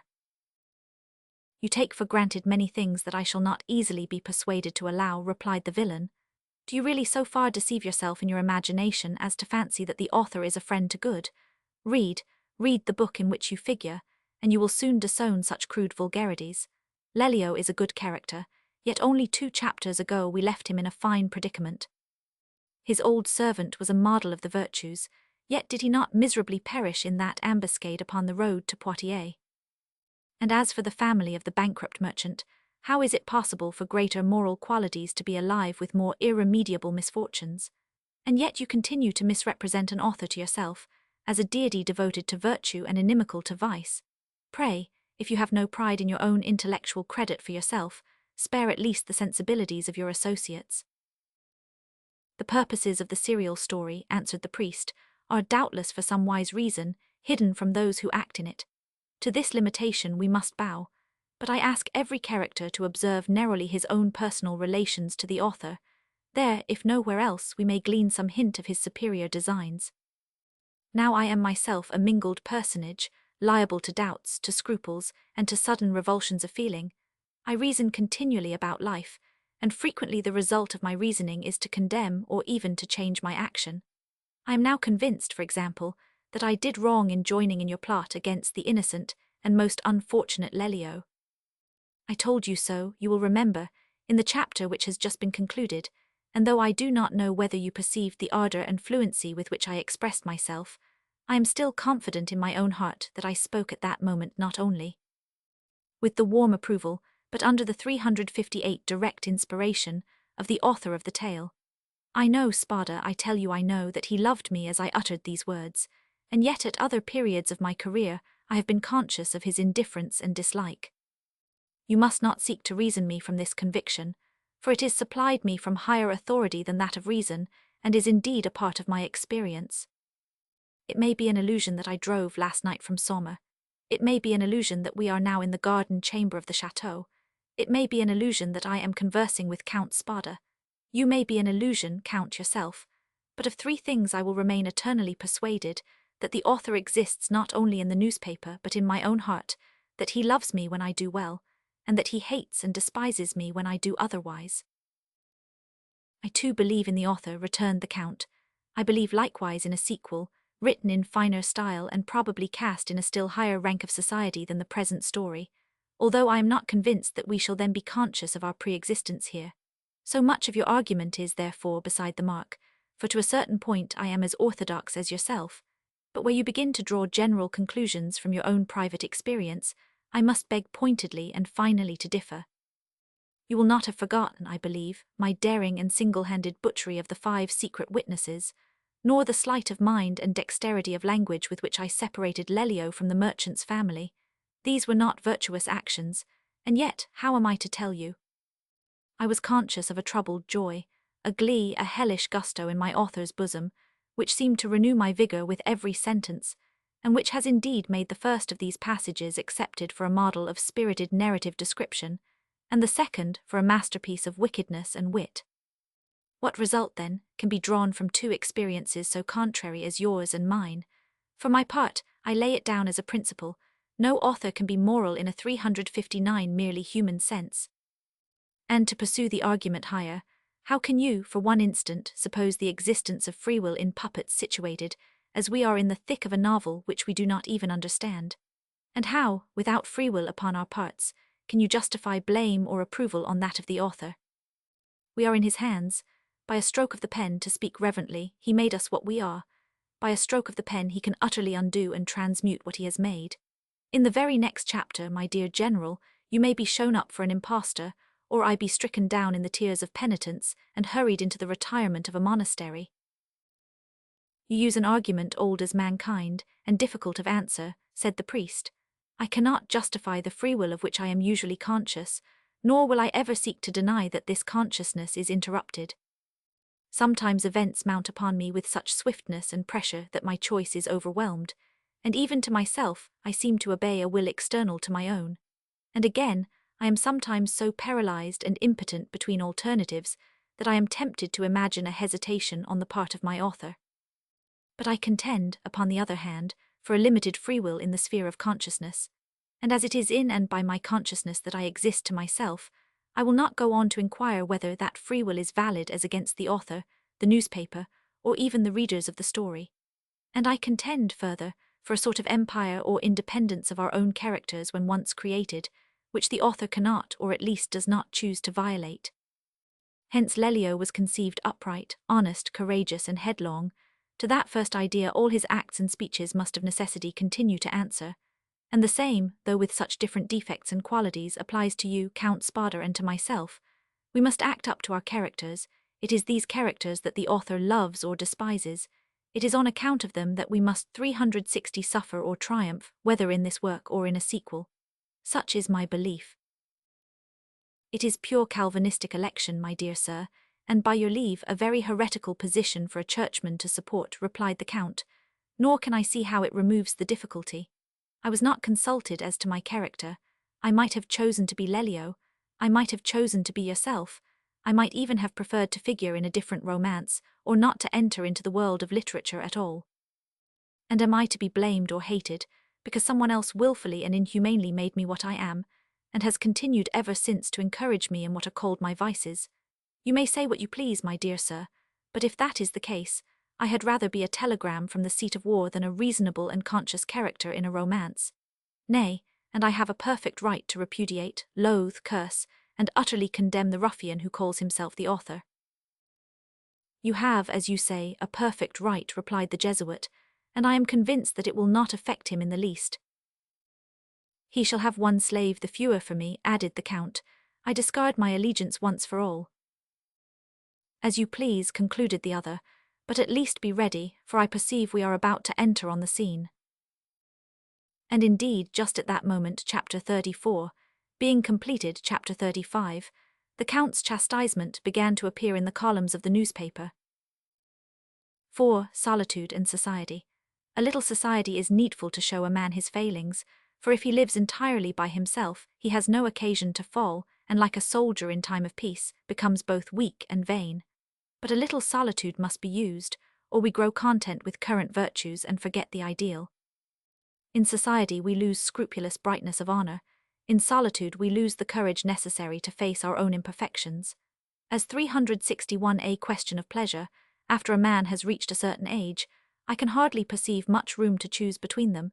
Each is in a way delightful, and each will please best after an experience of the other. But solitude for its own sake should surely never be preferred. We are bound by the strongest obligations to busy ourselves amid the world of men, if it be only to crack jokes. The finest trait in the character of St. Paul was his readiness to be damned for the salvation of anybody else.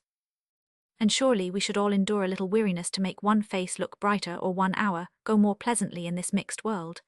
It is our business here to speak, for it is by the tongue that we multiply ourselves most influentially. To speak kindly, wisely, and pleasantly is the first of duties, the easiest of duties, and the duty that is most blessed in its performance. For it is natural, it whiles away life, it spreads intelligence, and it increases the acquaintance of man with man. It is, besides, a good investment, for while all other pleasures decay, and even the delight in nature, Grandfather William is still bent to gossip. Solitude is the climax of the negative virtues. When we go to bed after a solitary day, we can tell ourselves that we have not been unkind, nor dishonest, nor untruthful, and the negative virtues are agreeable to that dangerous faculty we call the conscience. That they should ever be admitted for a part of virtue is what I cannot explain. I do not care 2 straws for all the knots. The positive virtues are imperfect, they are even ugly in their imperfection, for man's acts by the necessity of his being are coarse and mingled. The kindest, in the course of a day of active kindnesses, will say some things rudely, and do some things cruelly. The most honourable, perhaps, trembles at his nearness to a doubtful act. Hence the solitary recoils from the practice of life, shocked by its unsightlinesses. But if I could only retain that superfine and guiding delicacy of the sense that grows in solitude, and still combine with it that courage of performance which is never abashed by any failure, but steadily 362 pursues its right and human design in a scene of imperfection, I might hope to strike in the long run a conduct more tender to others and less humiliating to myself. 5. Selfishness and egoism. An unconscious, easy, selfish person shocks less and is more easily loved than one who is laboriously and egotistically unselfish. There is at least no fuss about the first, but the other parades his sacrifices and so sells his favours too dear. Selfishness is calm, a force of nature. You might say the trees were selfish. But egoism is a piece of vanity. It must always take you into its confidence. It is uneasy, troublesome, seeking. It can do good but not handsomely. It is uglier because less dignified than selfishness itself. But here I perhaps exaggerate to myself because I am the one more than the other, and feel it like a hook in my mouth at every step I take. Do what I will, this seems to spoil all. 6. Right and wrong. It is the mark of a good action that it appears inevitable in the retrospect. We should have been cutthroats to do otherwise, and there's an end. We ought to know distinctly that we are damned for what we do wrong, but when we have done right we have only been gentlemen after all. There is nothing to make a work about. 7. Discipline of conscience. Never allow your mind to dwell on your own misconduct. That is ruin. The conscience has morbid sensibilities. It must be employed but not indulged like the imagination or the stomach. Let each stab suffice for the occasion. To play with this spiritual pain turns to penance, and a person easily learns to feel good by dallying with the consciousness of having done wrong. Shut your eyes hard against the recollection of your sins. Do not be afraid, you will not be able to forget them. You will always do wrong. You must try to get used to that, my son. It is a small matter to 363 make a work about, when all the world is in the same case. I meant when I was a young man to write a great poem, and now I am cobbling little prose articles and in excellent good spirits, I thank you. So too, I meant to lead a life that should keep mounting from the first, and though I have been repeatedly down again below sea level, and am scarce higher than when I started, I am as keen as ever for that enterprise. Our business in this world is not to succeed, but to continue to fail in good spirits. There is but one test of a good life, that the man shall continue to grow more difficult about his own behaviour. That is to be good. There is no other virtue attainable. The virtues we admire in the saint and the hero are the fruits of a happy constitution. You, for your part, must not think you will ever be a good man, for these are born and not made. You will have your own reward, if you keep on growing better than you were. How do I say? If you do not keep on growing worse. A man is one thing and must be exercised in all his faculties. Whatever side of you is neglected, whether it is the muscles or the taste for art or the desire for virtue, that which is cultivated will suffer in proportion. Was greatly tempted, I remember, to do a very dishonest act, in order that he might pursue his studies in art. When he consulted me, I advised him not putting it that way for once, because his art would suffer. It might be fancied that if we could only study all sides of our being in an exact proportion, we should attain wisdom. But in truth, a chief part of education is to exercise one set of faculties à outrance, since we have not the time so to practice all. Thus the dilettante misses the kernel of the matter, and the man who has wrung forth the secret of one part of life knows more about the others than he who has tepidly circumnavigated all. Thus one must be your profession, the rest can only be your delights, and virtue had better be kept for the latter, for it enters into all but none enters by necessity into it. You will learn a great deal of virtue by studying any art, but 364 nothing of any art in the study of virtue. The study of conduct has to do with grave problems. Not every action should be higgled over. One of the leading virtues therein is to let oneself alone, but if you make it your chief employment, you are sure to meddle too much. This is the great error of those who are called pious. Although the war of virtue be unending except with life, hostilities are frequently suspended, and the troops go into winter quarters, but the pious will not profit by these times of truce. Where their conscience can perceive no sin, they will find a sin in that very innocency, and so they pervert to their annoyance those seasons which God gives to us for repose and a reward. The nearest approximation to sense in all this matter lies with the Quakers. There must be no will worship, how much more no will repentance.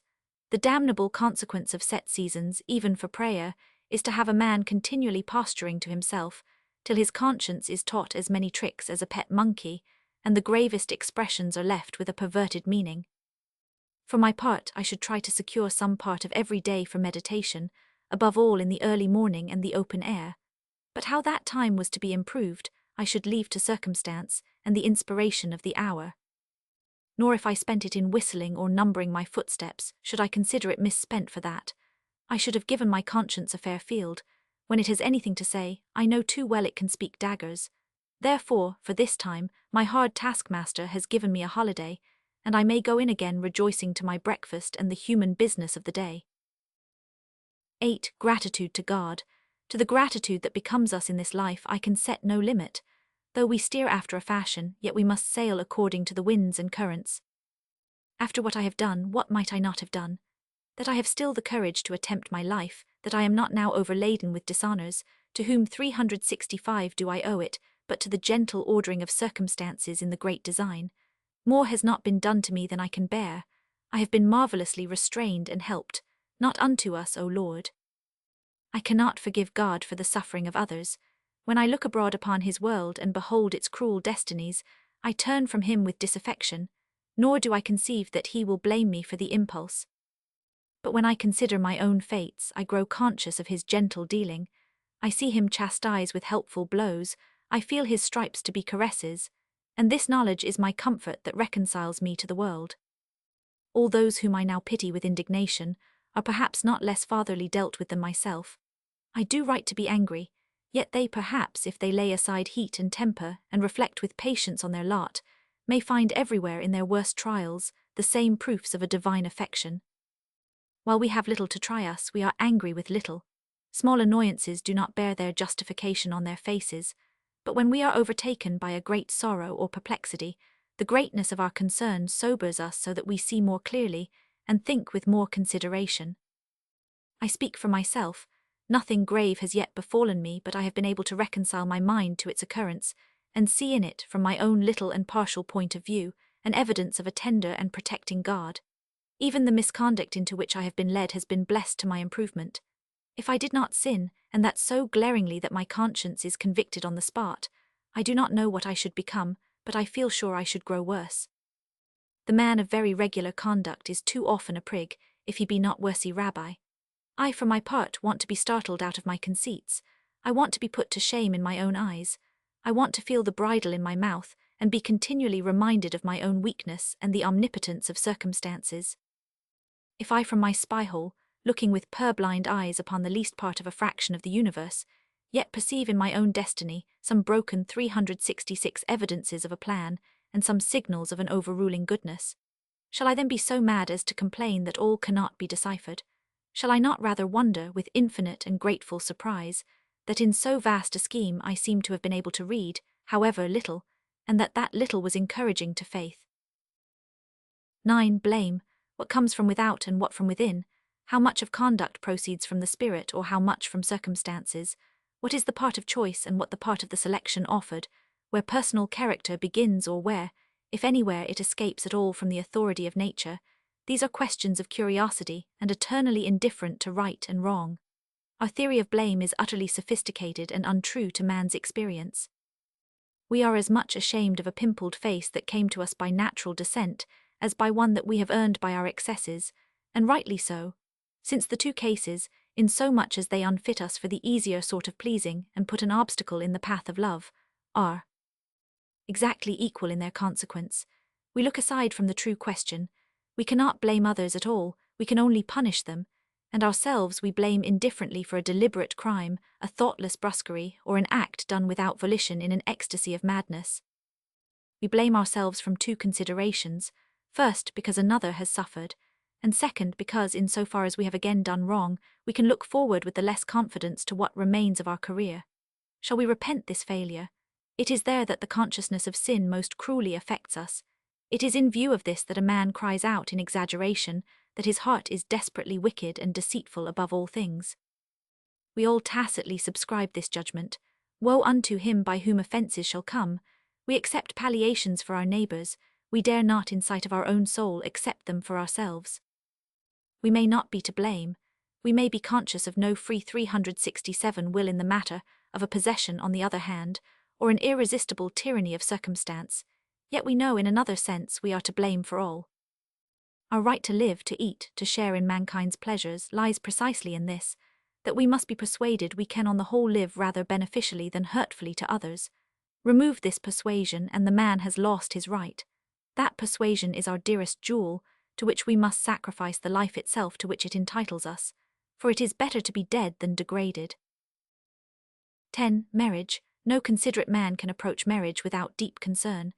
I, he will think, who have made hitherto so poor a business of my own life, am now about to embrace the responsibility of another's.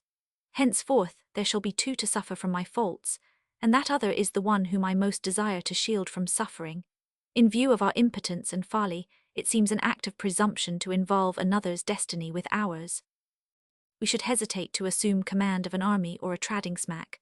Shall we not hesitate to become surety for the life and happiness, now and henceforward, of our dearest friend? To be nobody's enemy but one's own, although it is never possible to any, can least of all be possible to one who is married. I would not so much fear to give hostages to fortune, if fortune ruled only in material things, but fortune, as we call those minor and more inscrutable workings of providence, rules also in the sphere of conduct. I am not so blind, but that I know I might be a murderer or even a traitor tomorrow.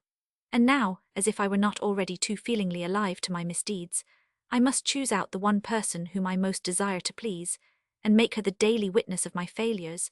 I must give a part in all my dishonours to the one person who can feel them more keenly than myself. In all our daring, magnanimous human way of life, I find nothing more bold than this. To go into battle is but 368 a small thing by comparison. It is the last act of committal. After that there is no way left, not even suicide, but to be a good man. She will help you, let us pray. And yet she is in the same case. She too has daily made shipwreck of her own happiness and worth. It is with a courage no less irrational than yours that she also ventures on this new experiment of life. Two who have failed severally now join their fortunes with a wavering hope, but it is from the boldness of the enterprise that help springs. To take home to your hearth that living witness whose blame will most affect you, to eat, to sleep, to live with your most admiring and thence most exacting judge, is not this to domesticate the living God? Each becomes a conscience to the other, legible like a clock upon the chimney-piece. Each offers to his mate a figure of the consequence of human acts, and while I may still continue by my inconsiderate or violent life to spread far-reaching havoc throughout man's confederacy, I can do so no more, at least in ignorance and levity. One face shall wince before me in the flesh. I have taken home the sorrows I create to my own hearth and bed, and though I continue to sin, it must be now with open eyes. 11. Idleness and industry. I remember a time when I was very idle, and lived and profited by that humour. I have no idea why I ceased to be so, yet I scarce believe I have the power to return to it. It is a change of age. I made consciously 1,000 little efforts, but the determination from which these arose came to me while I slept, and in the way of growth. I have had 1,000 skirmishes to keep myself at work upon particular mornings, and sometimes the affair was hot.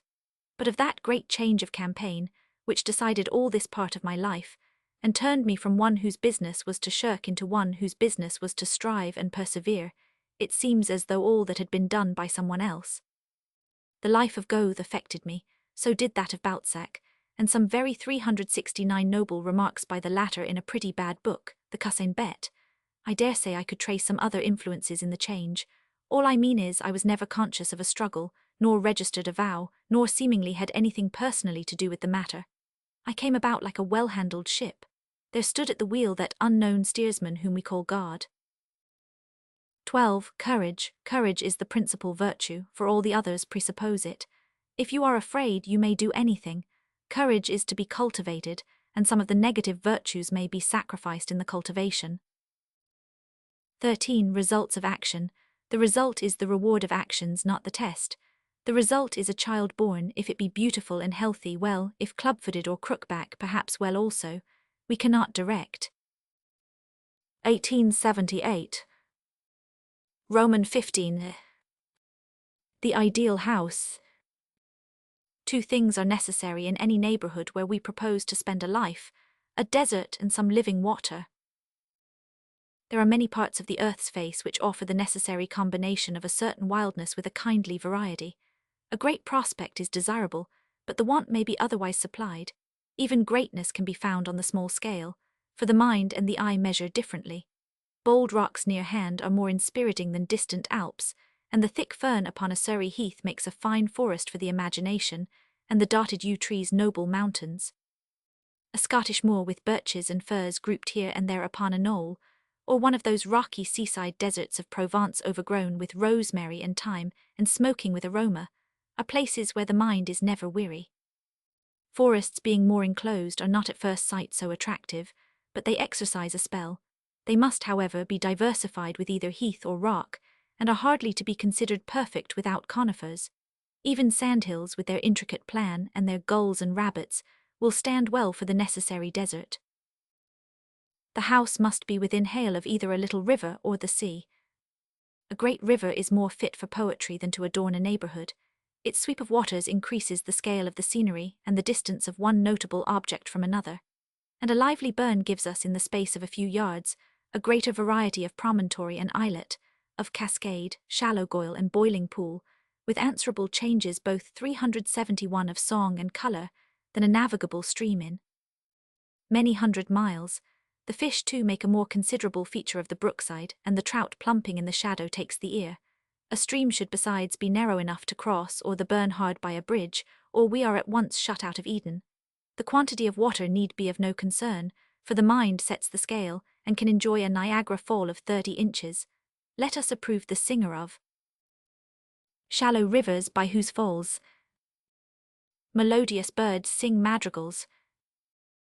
If the sea is to be our ornamental water, choose an open seaboard with a heavy beat of surf, one much broken in outline, with small havens and dwarf headlands, if possible a few islets, and as a first necessity, rocks reaching out into deep water. Such a rock on a calm day is a better station than the top of Tenerife or Chimborazo. In short, both for the desert and the water, the conjunction of many near and bold details is bold scenery for the imagination and keeps the mind alive. Given these two prime luxuries, the nature of the country where we are to live is, I had almost said, indifferent. After that, inside the garden, we can construct a country of our own. Several old trees, a considerable variety of level, several well-grown hedges to divide our garden into provinces, a good extent of old well-set turf, and thickets of shrubs and evergreens to be cut into and cleared at the new owner's pleasure, are the qualities to be sought for in your chosen land. Nothing is more delightful than a succession of small lawns, opening one out of the other through tall hedges, These have all the charm of the old bowling green repeated, do not require the labor of many trimmers, and afford a series of changes. You must have much lawn against the early summer, so as to have a great field of daisies, the year's morning frost, as you must have a wood of lilacs, to enjoy to the full the period of their 372 blossoming. Hawthorn is another of the spring's ingredients, but it is even best to have a rough public lane at one side of your enclosure which at the right season shall become an avenue of bloom and odour. The old flowers are the best and should grow carelessly in corners. Indeed, the ideal fortune is to find an old garden, once very richly cared for since sunk into neglect, and to tend not repair that neglect. It will thus have a smack of nature and wildness which skilful dispositions cannot overtake. The gardener should be an idler and have a gross partiality to the kitchen plots. An eager or toilful gardener misbecomes the garden landscape. A tasteful gardener will be ever meddling, will keep the borders raw, and take the bloom off nature. Close adjoining, if you are in the south, an oliveyard if in the north, a swarded apple orchard reaching to the stream, completes your miniature domain. But this is perhaps best entered through a door in the high fruit wall, so that you close the door behind you on your sunny plots, your hedges and evergreen jungle, when you go down to watch the apples falling in the pool. It is a golden maxim to cultivate the garden for the nose, and the eyes will take care of themselves. Nor must the ear be forgotten. Without birds a garden is a prison yard.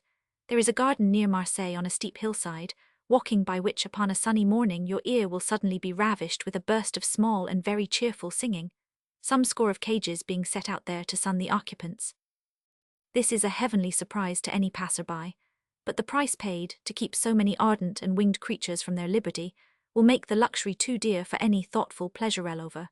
There is only one sort of bird that I can tolerate caged, though even then I think it hard, and that is what is called in France the becked argent.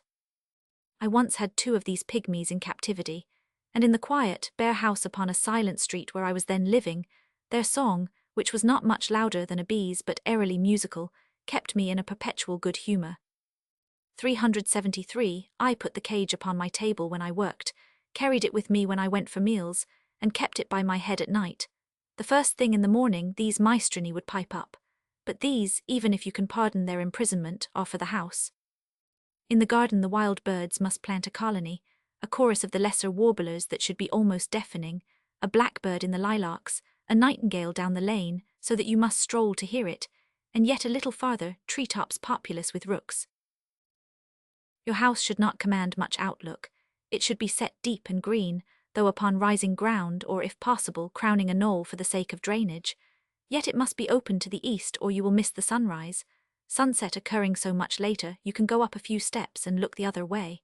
A house of more than 2 stories is a mere barrack. Indeed, the ideal is of 1 story, raised upon cellars. If the rooms are large, the house may be small. A single room, lofty, spacious, and lightsome, is more palatial than a castle full of cabinets and cupboards. Yet size in a house and some extent and intricacy of corridor is certainly delightful to the flesh. The reception room should be, if possible, a place of many recesses, which are petty retiring places for conference, but it must have 1 long wall with a divan, for a day spent upon a divan among a world of cushions is as full of diversion as to travel. The eating-room in the French mode should be ad hoc, unfurnished but with a buffet, the table, necessary chairs, 1 or 2 of Canaletto's etchings, and a tile fireplace for the winter. In neither of these public places should there be anything beyond a shelf or 2 of books, but the passages may be 1 library from end to end, and the stair, if there be one, lined with volumes in old leather, very brightly carpeted, and leading halfway up, and by way of landing, to a windowed recess with a fireplace. This window, almost alone in the house, should command a handsome prospect. Husband and wife must 374 each possess a studio. On the woman's sanctuary I hesitate to dwell and turn to the man's. The walls are shelved waist-high for books, and the top thus forms a continuous table running round the wall. Above are prints, a large map of the neighbourhood, a Corot and a Claude or 2. The room is very spacious, and the 5 tables and 2 chairs are but as islands. 1 table is for actual work, 1 close by for references in use, 1 very large for MSS, or proofs that wait their turn, 1 kept clear for an occasion, and the 5th is the map table, groaning under a collection of larger-scale maps and charts. Of all books these are the least wearisome to read and the richest in matter.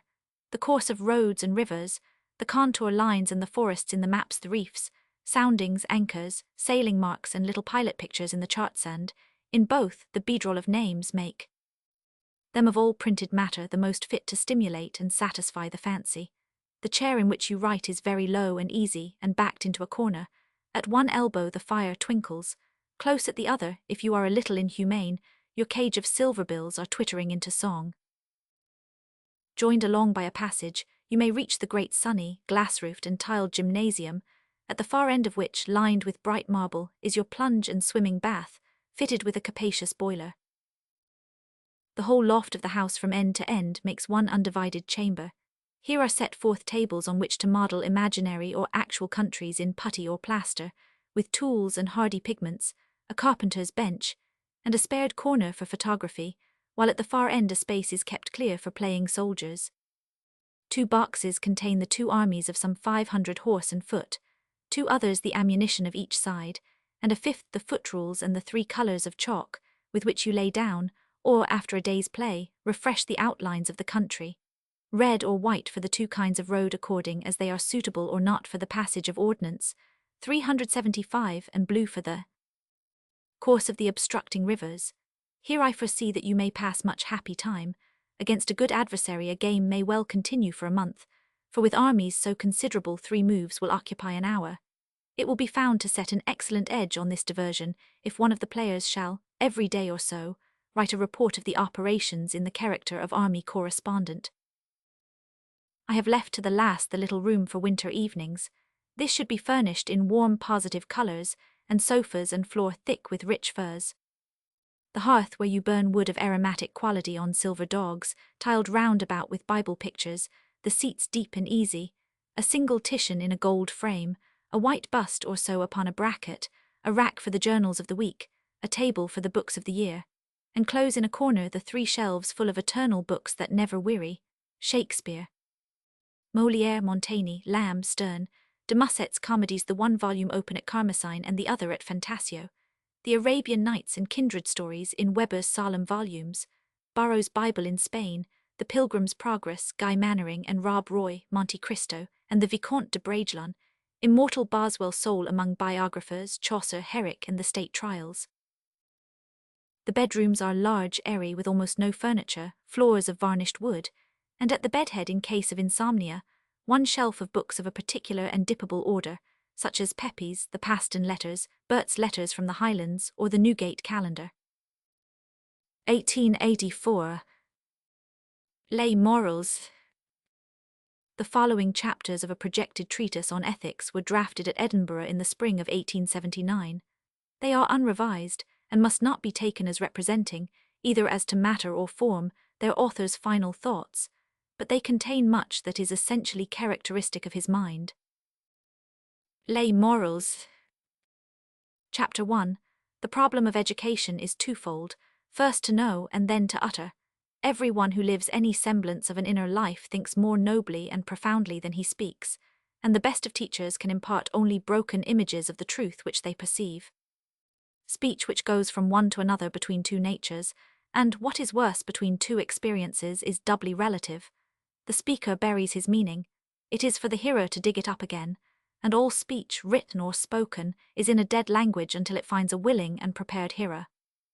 Such, moreover, is the complexity of life, that when we condescend upon details in our advice, we may be sure we condescend on error, and the best of education is to throw out some magnanimous hints. No man was ever so poor that he could express all he has in him by words, looks, or actions. His true knowledge is eternally incommunicable, for it is a knowledge of himself, and his best wisdom comes to him by no process of the mind, but in a supreme self-dictation, which keeps varying from hour to hour in its dictates with the variation of events and circumstances. A few men of picked nature, full of faith, courage, and contempt for others, try earnestly to set forth as much as they can grasp of this inner law, but the vast majority, when they come to advise the young, must be content to retail certain doctrines which have been already retailed to them in their own youth. Every generation has to educate another which it has brought upon the stage. 380 people, who readily accept the responsibility of parentship, having very different matters in their eye, are apt to feel rueful when their responsibility falls due. What are they to tell the child about life and conduct, subjects on which they have themselves so few and such confused opinions.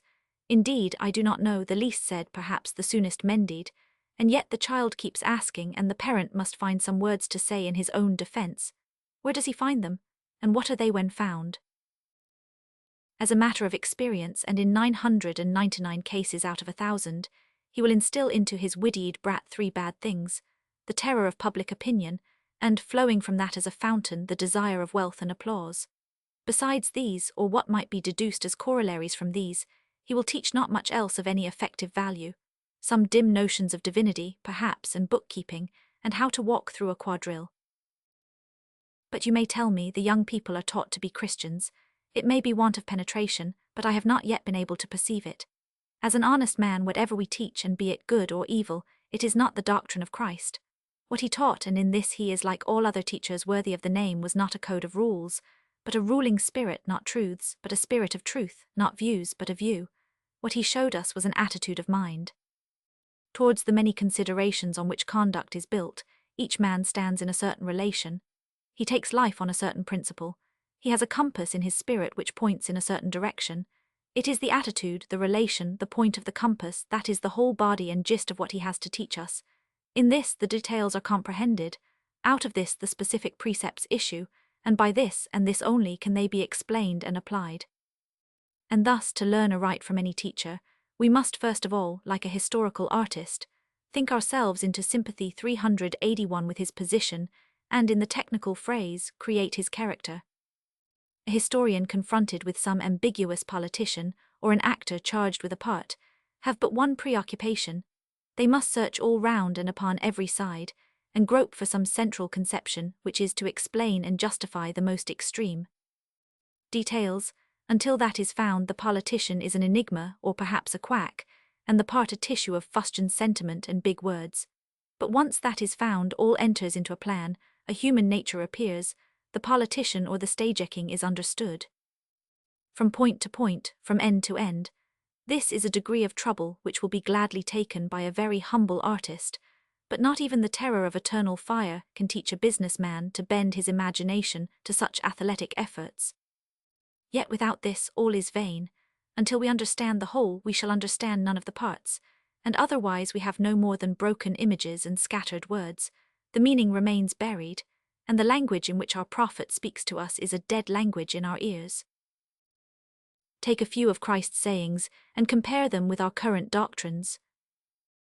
Ye cannot, he says, serve God and mammon, cannot, and our whole system is to teach us how we can. The children of this world are wiser in their generation than the children of light. Are they? I had been led to understand the reverse, that the Christian merchant, for example, prospered exceedingly in his affairs, that honesty was the best policy, that an author of repute had written a conclusive treatise how to make the best of both worlds. Of both worlds, indeed. Which am I to believe then, Christ or the author of repute? Take no thought for the morrow.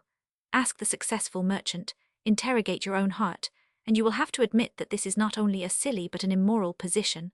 All we believe, all we hope, all we honor in ourselves, or 382 our contemporaries, stands condemned in this one sentence, or, if you take the other view, condemns the sentence as unwise and inhumane.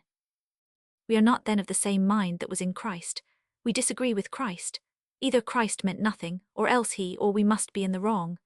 Well says Thoreau, speaking of some texts from the New Testament, and finding a strange echo of another style which the reader may recognize, let but one of these sentences be rightly read from any pulpit in the land, and there would not be left one stone of that meeting-house upon another. It may be objected that these are what are called hard sayings, and that a man or an education may be very sufficiently Christian although it leave some of these sayings upon one side. But this is a very gross delusion. Although truth is difficult to state, it is both easy and agreeable to receive, and the mind runs out to meet it ere the phrase be done. The universe, in relation to what any man can say of it, is plain, patent, and staringly comprehensible. In itself it is a great and travailing ocean, unsounded, unvoyageable, an eternal mystery to man. Or let us say it is a monstrous and impassable mountain, one side of which, and a few near slopes and foothills, we can dimly study with these mortal eyes. But what any man can say of it, even in his highest utterance, must have relation to this little and plain corner, which is no less visible to us than to him. We are looking on the same map. It will go hard if we cannot follow the demonstration. The longest and most abstruse flight of a philosopher becomes clear and shallow in the flash of a moment, when we suddenly perceive the aspect and drift of his intention. The longest argument is but a finger pointed.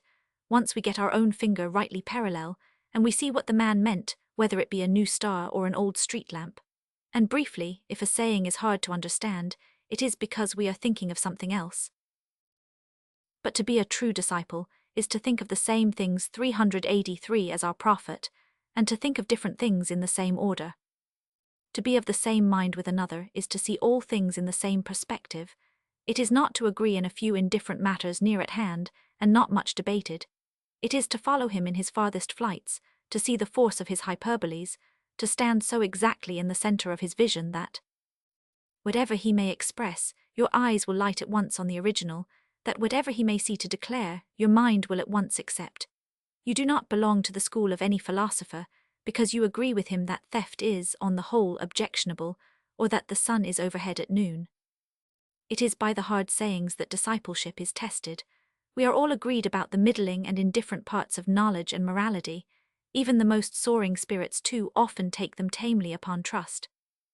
But the man, the philosopher or the moralist, does not stand upon these chance adhesions, and the purpose of any system looks towards those extreme points where it steps valiantly beyond tradition and returns with some covert hint of things outside. Then only can you be certain that the words are not words of course, nor mere echoes of the past. Then only are you sure that if he be indicating anything at all, it is a star and not a street lamp. Then only do you touch the heart of the mystery, since it was for these that the author wrote his book. Now and then, and indeed surprisingly often, Christ finds a word that transcends all commonplace morality. Every now and then he quits the beaten track to pioneer the unexpressed, and throws out a pregnant and magnanimous hyperbole. For it is only by some bold poetry of thought that men can be strung up above the level of everyday conceptions to take a broader look upon experience or accept some higher principle of conduct. To a man who is of the same mind that was in Christ, who stands at some center not too far from his, and looks at the world and conduct from some not dissimilar, or at least, not opposing attitude shortly, to a man who is of 384 Christs, philosophy every such saying should come home with a thrill of joy and corroboration. He should feel each one below his feet as another sure foundation in the flux of time and chance. Each should be another proof that in the torrent of the years and generations, where doctrines and great armaments and empires are swept away and swallowed, he stands immovable, holding by the eternal stars. But alas, at this juncture of the ages it is not so with us. On each and every such occasion our whole fellowship of Christians falls back in disapproving wonder and implicitly denies the saying. Christians, the farce is impudently broad. Let us stand up in the sight of heaven and confess. The ethics that we hold are those of Benjamin Franklin. Honesty is the best policy is perhaps a hard saying.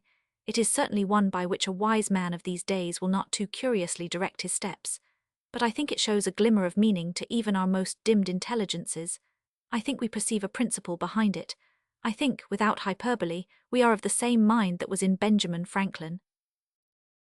Chapter 2. But I may be told we teach the 10 Commandments, where a world of morals lies condensed, the very pith and epitome of all ethics and religion, and a young man with these precepts engraved upon his mind must follow after prophet with some conscience and Christianity of method. A man cannot go very far astray who neither dishonors his parents, nor kills, nor commits adultery, nor steals, nor bears false witness, for these things, rightly thought out, cover a vast field of duty. Alas, what is a precept? It is at best an illustration. It is case law at the best which can be learned by precept. The letter is not only dead but killing. The spirit which underlies and cannot be uttered alone is true and helpful. This is trite to sickness, but familiarity has a cunning disenchantment. In a day or two she can steal all beauty from the mountain tops, and the most startling words begin to fall dead upon the ear after several repetitions. If you see a thing too often, you no longer see it. If you hear a thing too often, you no longer hear it. Our attention requires to be surprised, and to carry a fort by assault, or to gain a thoughtful hearing from the ruck of mankind, are feats of about equal difficulty, and must be tried by not dissimilar means. The whole Bible has thus lost its message for the common run of hearers. It has become mere words of course. And the parson may bawl himself scarlet and beat the pulpit like a thing possessed, but his hearers will continue to nod. They are strangely at peace, they know all he has to say. Ring the old bell as you choose. It is still the old bell, and it cannot startle their composure. 386. And so with this byword about the letter and the spirit. It is quite true, no doubt, but it has no meaning in the world to any man of us. Alas, it has just this meaning, and neither more nor less, that while the spirit is true, the letter is eternally false. The shadow of a great oak lies abroad upon the ground at noon, perfect, clear and stable like the earth.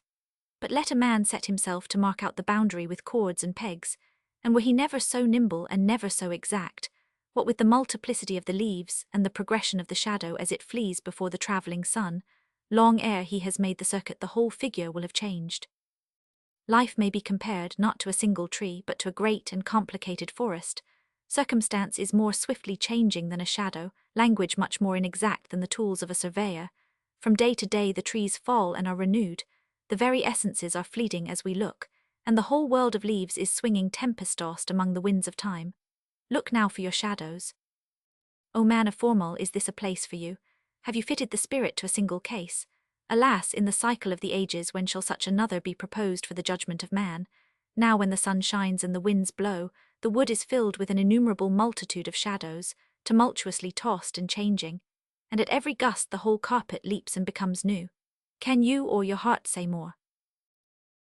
Look back now for a moment on your own brief experience of life, and although you lived it feelingly in your own person, and had every step of conduct burned in by pains and joys upon your memory, tell me what definite lesson does experience hand on from youth to manhood, or from both to age? The settled tenor which first strikes the eye is but the shadow of a delusion.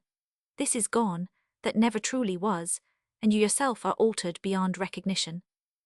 Times and men and circumstances change about your changing character, with a speed of 387, which no earthly hurricane affords an image.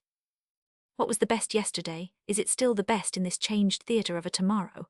Will your own past truly guide you in your own violent and unexpected future? And if this be questionable, with what humble, with what hopeless eyes, should we not watch other men driving beside us on their unknown careers, seeing with unlike eyes, impelled by different gales, doing and suffering in another sphere of things? And as the authentic clue to such a labyrinth and change of scene, do you offer me these 2 words, these 5 bold prohibitions? For the moral precepts are no more than 5, the first 4 deal rather with matters of observance than of conduct. The 10th, thou shalt not covet, stands upon another basis, and shall be spoken of ere long. The Jews, to whom they were first given, in the course of years began to find these precepts insufficient, and made an addition of no less than 650 others. They hoped to make a pocketbook of reference on morals, which should stand to life in some such relation, say, as Hoyle stands in to the scientific game of whist. The comparison is just and condemns the design, for those who play by rule will never be more than tolerable players, and you and I would like to play our game in life to the noblest and the most divine advantage. Yet if the Jews took a petty and huckstering view of conduct, what view do we take ourselves, who callously leave youth to go forth into the enchanted forest, full of spells and dire chimeras, with no guidance more complete than is afforded by these 5 precepts? Honor thy father and thy mother. Yes, but does that mean to obey? And if so, how long and how far? Thou shalt not kill. Yet the very intention and purport of the prohibition may be best fulfilled by killing. Thou shalt not commit adultery. But some of the ugliest adulteries are committed in the bed of marriage and under the sanction of religion and law. Thou shalt not bear false witness.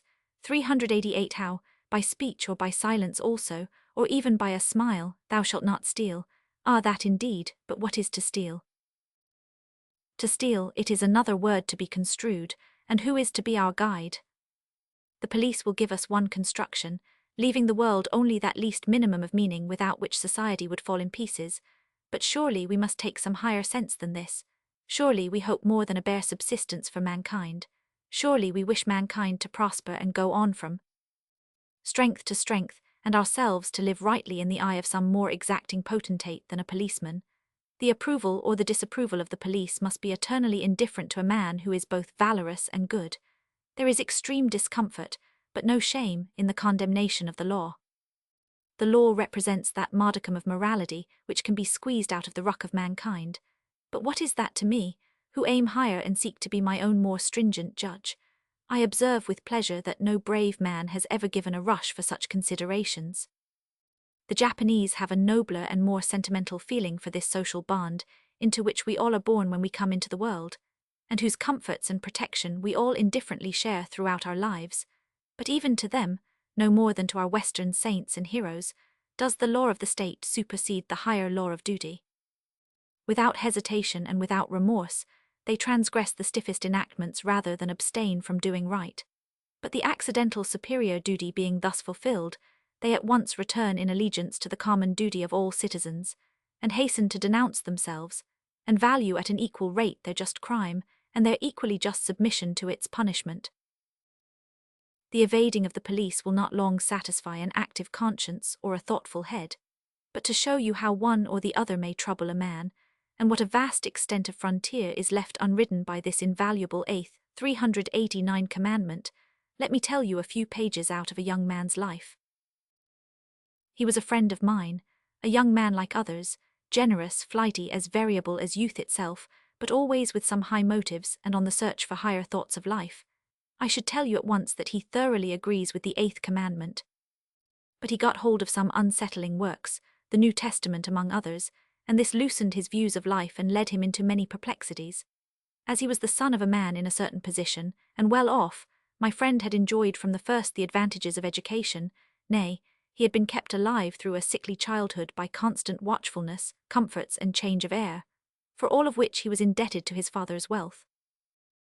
At college he met other lads more diligent than himself, who followed the plough in summer-time to pay their college fees in winter, and this inequality struck him with some force. He was at that age of a conversible temper, and insatiably curious in the aspects of life, and he spent much of his time scraping acquaintance with all classes of man and womankind. In this way he came upon many depressed ambitions, and many intelligences stunted for want of opportunity, and this also struck him. He began to perceive that life was a handicap upon strange, wrong-sided principles, and not, as he had been told, a fair and equal race. He began to tremble that he himself had been unjustly favoured, when he saw all the avenues of wealth, and power, and comfort closed against so many of his superiors and equals, and held unwearyingly open before so idle, so desultory, and so dissolute a being as himself. There sat a youth beside him on the college benches who had only one shirt to his back, and at intervals sufficiently far apart, must stay at home to have it washed. It was my friend's principle to stay away as often as he dared, for I fear he was no friend to learning. But there was something that came home to him sharply, in this fellow 390 who had to give over study till his shirt was washed, and the scores of others who had never an opportunity at all. If one of these could take his place, he thought, and the thought tore away a bandage from his eyes. He was eaten by the shame of his discoveries, and despised himself as an unworthy favourite and a creature of the backstairs of fortune. He could no longer see without confusion one of these brave young fellows battling uphill against adversity. Had he not filched that fellow's birthright? At best was he not coldly profiting by the injustice of society and greedily devouring stolen goods? The money, indeed, belonged to his father, who had worked and thought and given up his liberty to earn it, but by what justice could the money belong to my friend, who had as yet done nothing but help to squander it? A more sturdy honesty, joined to a more even and impartial temperament, would have drawn from these considerations a new force of industry, that this equivocal position might be brought as swiftly as possible to an end, and some good services to mankind justify the appropriation of expense. It was not so with my friend, who was only unsettled and discouraged, and filled full of that trumpeting anger with which young men regard injustices in the first blush of youth, although in a few years they will tamely acquiesce in their existence, and knowingly profit by their complications. Yet all this while he suffered many indignant pangs, and once when he put on his boots, like any other unripe donkey, to run away from home, it was his best consolation that he was now, at a single plunge, to free himself from the responsibility of this wealth that was not his, and to battle equally against his fellows in the warfare of life. Some time after this, falling into ill health, he was sent at great expense to a more favourable climate, and then I think his perplexities were thickest. When he thought of all the other young men of singular promise, upright good, the proper families, who must remain at home to 391 die, and with all their possibilities be lost to life and mankind, and how he, by one more unmerited favor, was chosen out from all these others to survive. He felt as if there were no life, no labor, no devotion of soul and body that could repay and justify these partialities. A religious lady to whom he communicated these reflections could see no force in them whatever.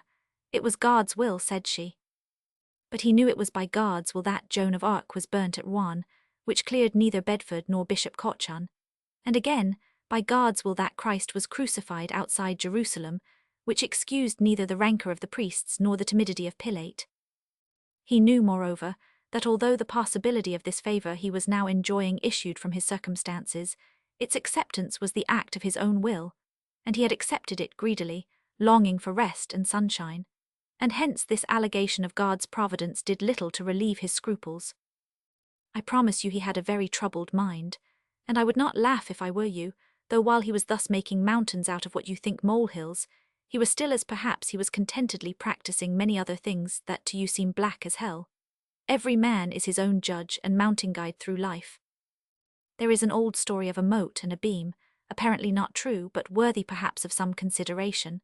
I should, if I were you, give some consideration to these scruples of his, and if I were he, I should do the like by yours, for it is not unlikely that there may be something under both. In the meantime you must hear how my invalid acted.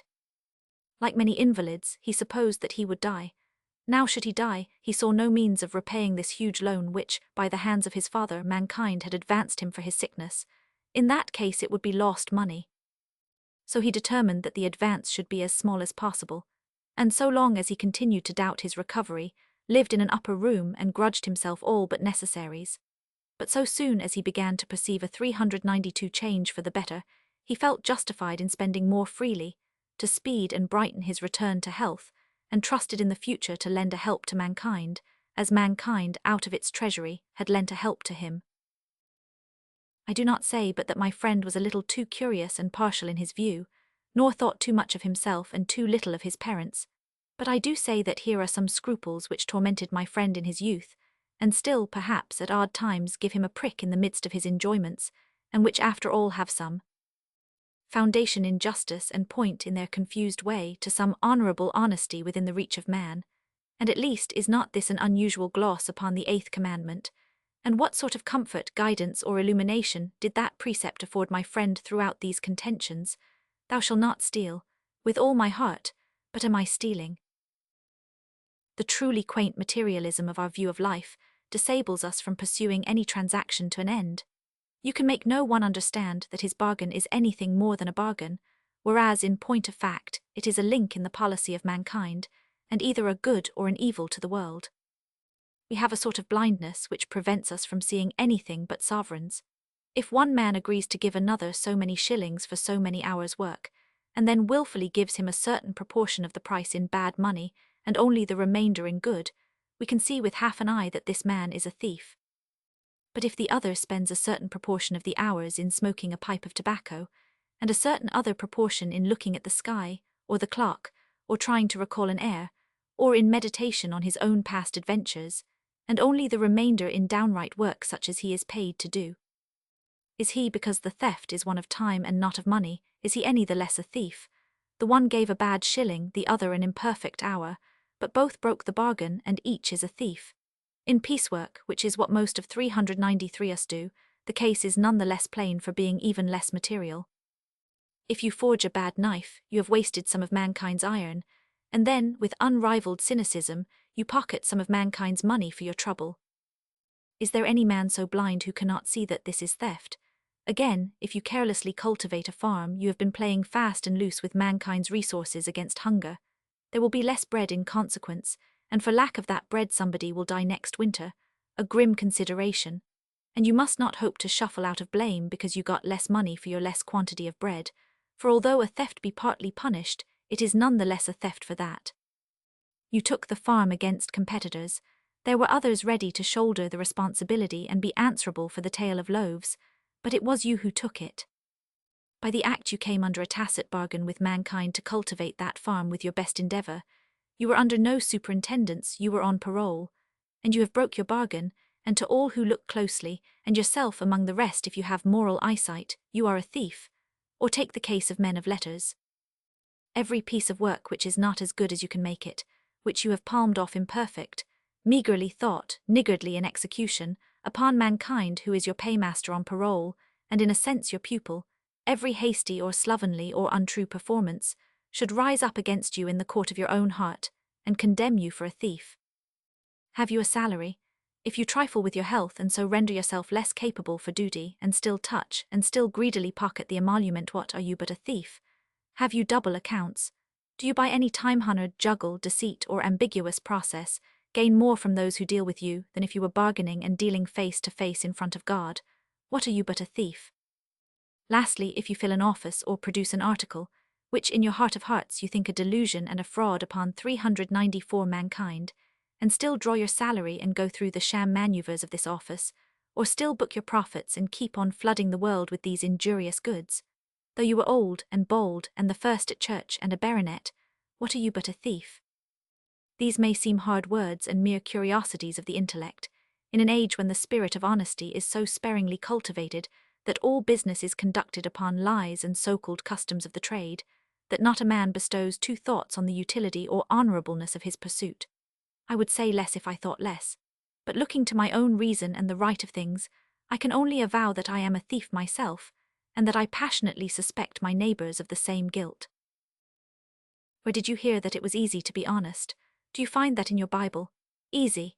It is easy to be an ass and follow the multitude like a blind, besotted bull in a stampede, and that, I am well aware, is what you and Mrs. Grundy mean by being honest, but it will not bear the stress of time nor the scrutiny of conscience.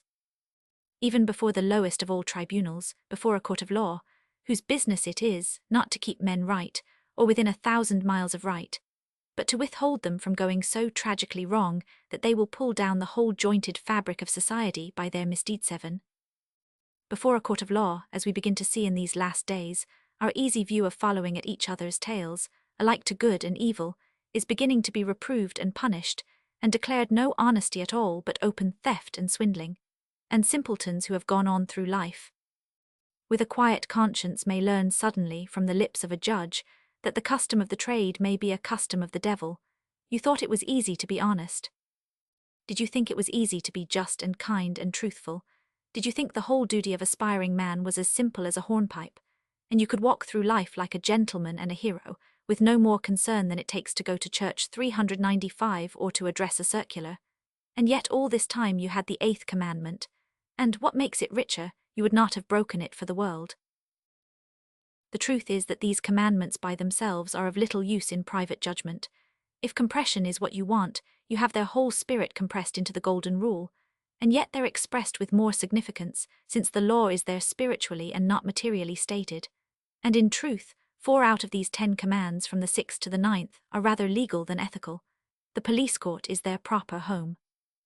A magistrate cannot tell whether you love your neighbour as yourself, but he can tell more or less whether you have murdered, or stolen, or committed adultery, or held up your hand, and testified to that which was not. And these things, for rough practical tests, are as good as can be found. And perhaps, therefore, the best condensation of the Jewish moral law is in the maxims of the priests, neminem eldera and suum cuique tribuna. But all this granted, it becomes only the more plain that they are inadequate in the sphere of personal morality, that while they tell the magistrate roughly when to punish, they can never direct an anxious sinner what to do. Only Polonius, or the like solemn sort of ass, can offer us a succinct proverb by way of advice, and not burst out blushing in our faces. We grant them one and all, and for all that they are worth, it is something above and beyond that we desire. Christ was in general a great enemy to such a way of teaching. We rarely find him meddling with any of these plump commands, but it was to open them out, and lift his hearers from the letter to the spirit. For morals are a personal affair.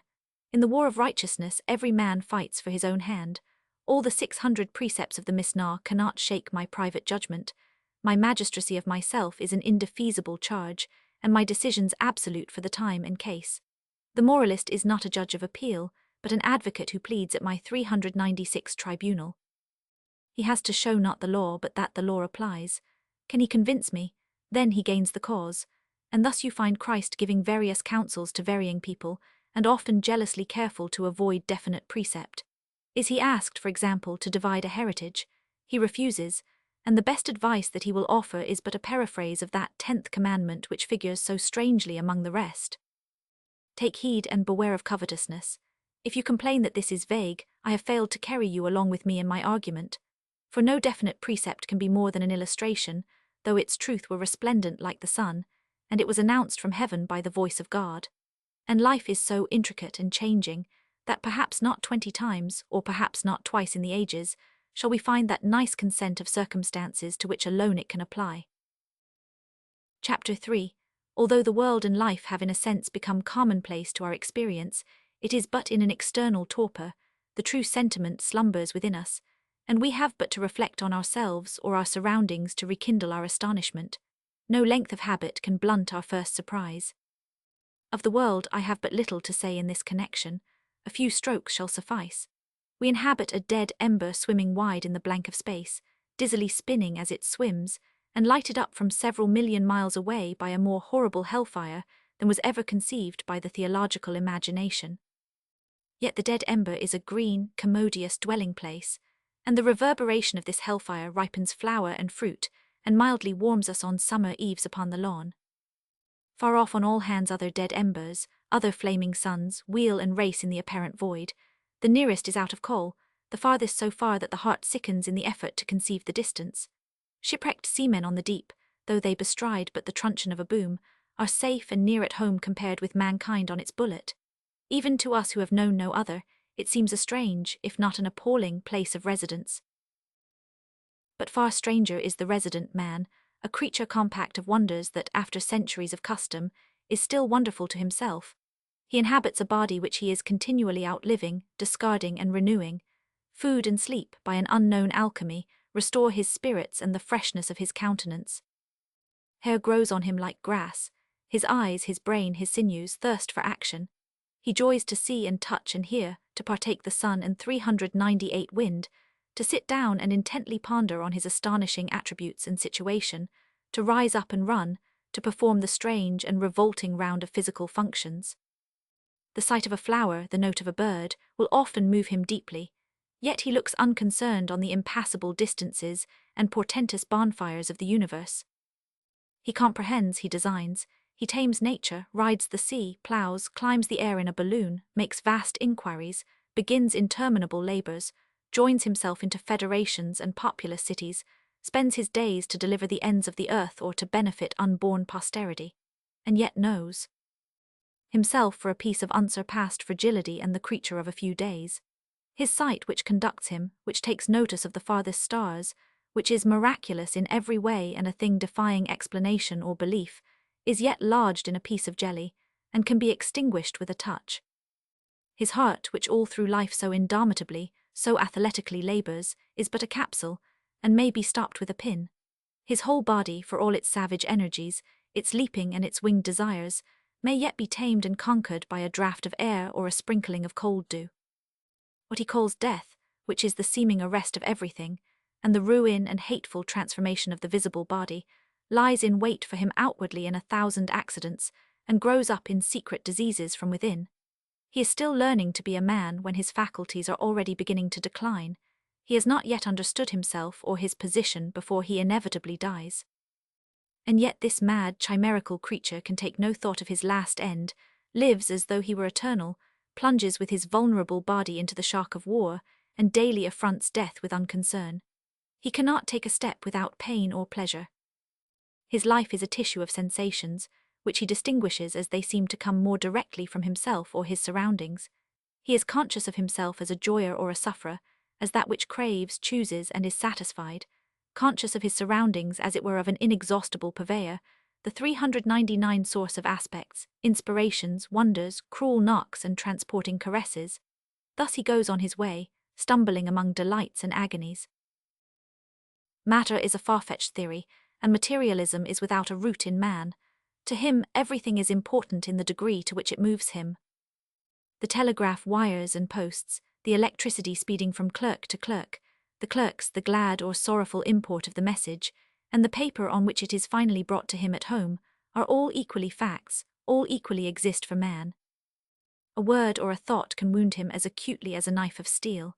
If he thinks he is loved, he will rise up and glory to himself, although he be in a distant land and short of necessary bread?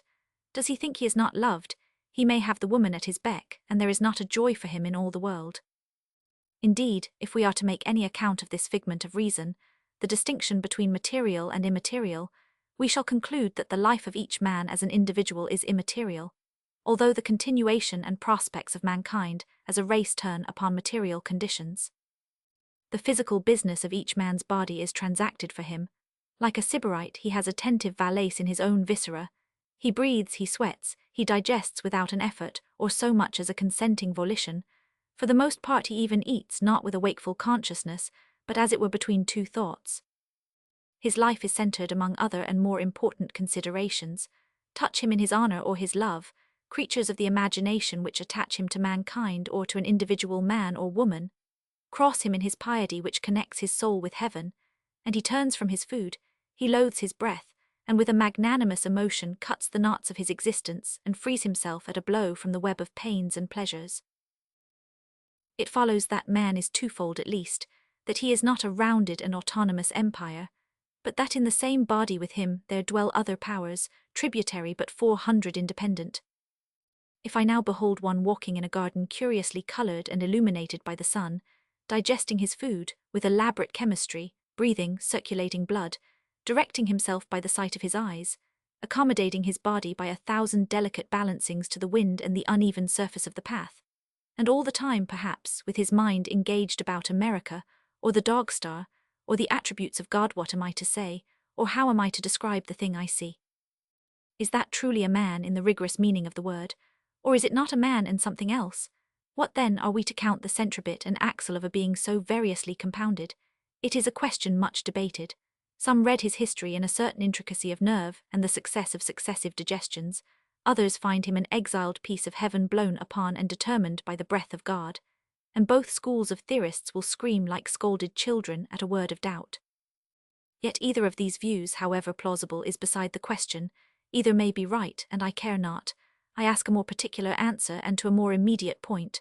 What is the man? There is something that was before hunger and that remains behind after a meal. It may or may not be engaged in any given act or passion, but when it is, it changes, heightens, and sanctifies. Thus it is not engaged in lust, where satisfaction ends the chapter, and it is engaged in love, where no satisfaction can blunt the edge of the desire, and where age, sickness, or alienation may deface what was desirable without diminishing the sentiment. This something which is the man is a permanence which abides through the vicissitudes of passion, now overwhelmed and now triumphant, now unconscious of itself in the immediate distress of appetite or pain, now rising unclouded above all. So to the man, his own central self fades and grows clear again amid the tumult of the senses, like a revolving pharos in the night. It is forgotten, it is hid, it seems, forever, and yet in the next calm hour he shall behold himself 401 once more, shining and unmoved among changes and storm. Mankind, in the sense of the creeping mass that is born and eats, that generates and dies, is but the aggregate of the outer and lower sides of man. This inner consciousness, this lantern alternately obscured and shining, to and by which the individual exists and must order his conduct, is something special to himself and not common to the race. His joys delight, his sorrows wound him, according as this is interested or indifferent in the affair, according as they arise in an imperial war or in a broil conducted by the tributary chieftains of the mind. He may lose all and this not suffer. He may lose what is materially a trifle, and this leap in his bosom with a cruel pang. I do not speak of it to hardened theorists. The living man knows keenly what it is I mean. Perceive at last that thou hast in thee something better and more divine than the things which cause the various effects, and, as it were, pull thee by the strings. What is that now in thy mind? Is it fear or suspicion or desire or anything of that kind? Thus far Marcus Aurelius in one of the most notable passages in any book. Here is a question worthy to be answered. What is in thy mind? What is the utterance of your inmost self when, in a quiet hour, it can be heard intelligibly? It is something beyond the compass of your thinking, inasmuch as it is yourself. But is it not of a higher spirit than you had dreamed betweenwhiles, and erect above all base considerations? This soul seems hardly touched with our infirmities. We can find in it certainly no fear, suspicion, or desire. We are only conscious and, that as though we read it in the eyes of someone else, of a great and unqualified readiness.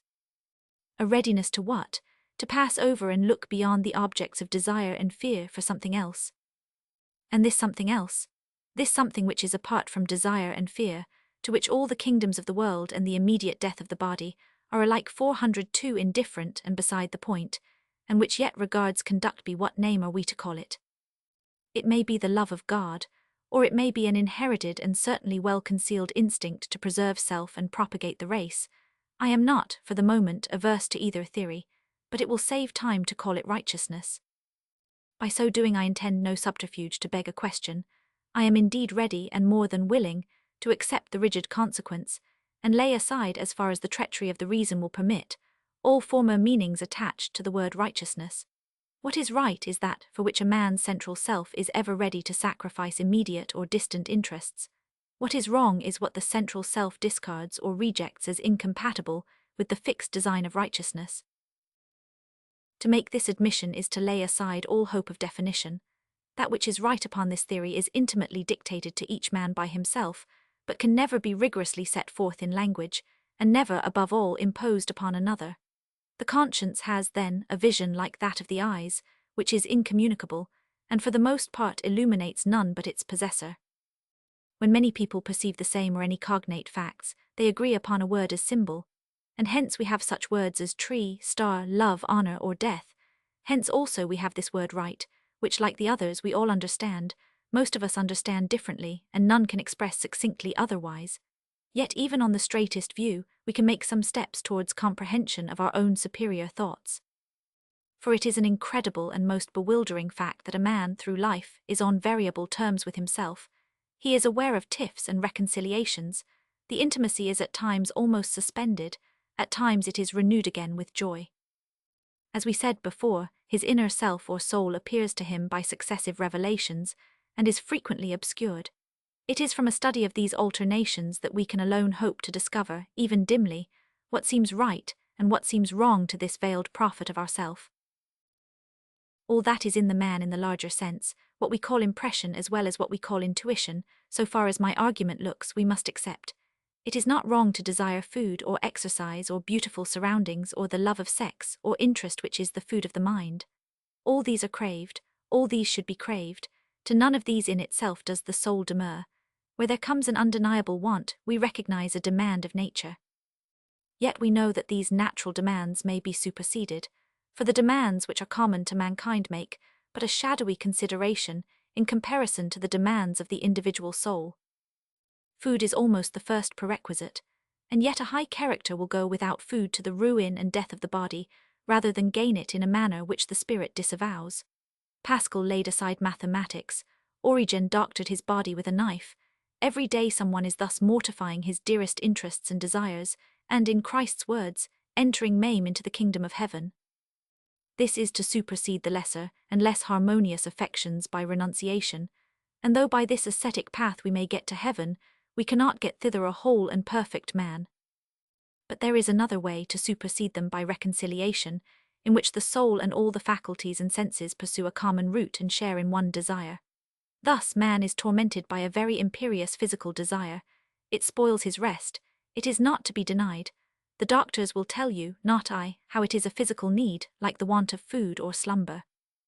In the satisfaction of this desire, as it first appears, the soul sparingly takes part. Nay, it oft unsparingly regrets and disapproves the satisfaction. But let the man learn to love a woman as far as he is capable of love, and for this random affection of the body there is substituted a steady determination, a consent of all his powers and faculties, which supersedes, adopts, and commands the other. The desire survives, strengthened perhaps but taught obedience, and changed in scope and character. Life is no longer a tale of betrayals and regrets. 404 for the man now lives as a whole. His consciousness now moves on uninterrupted like a river. Through all the extremes and ups and downs of passion, he remains approvingly conscious of himself. Now to me this seems a type of that rightness which the soul demands. It demands that we shall not live alternately with our opposing tendencies in continual seesaw of passion and disgust, but seek some path on which the tendencies shall no longer oppose, but serve each other to a common end. It demands that we shall not pursue broken ends, but great and comprehensive purposes, in which soul and body may unite like notes in a harmonious chord. That were indeed a way of peace and pleasure, that were indeed a heaven upon earth.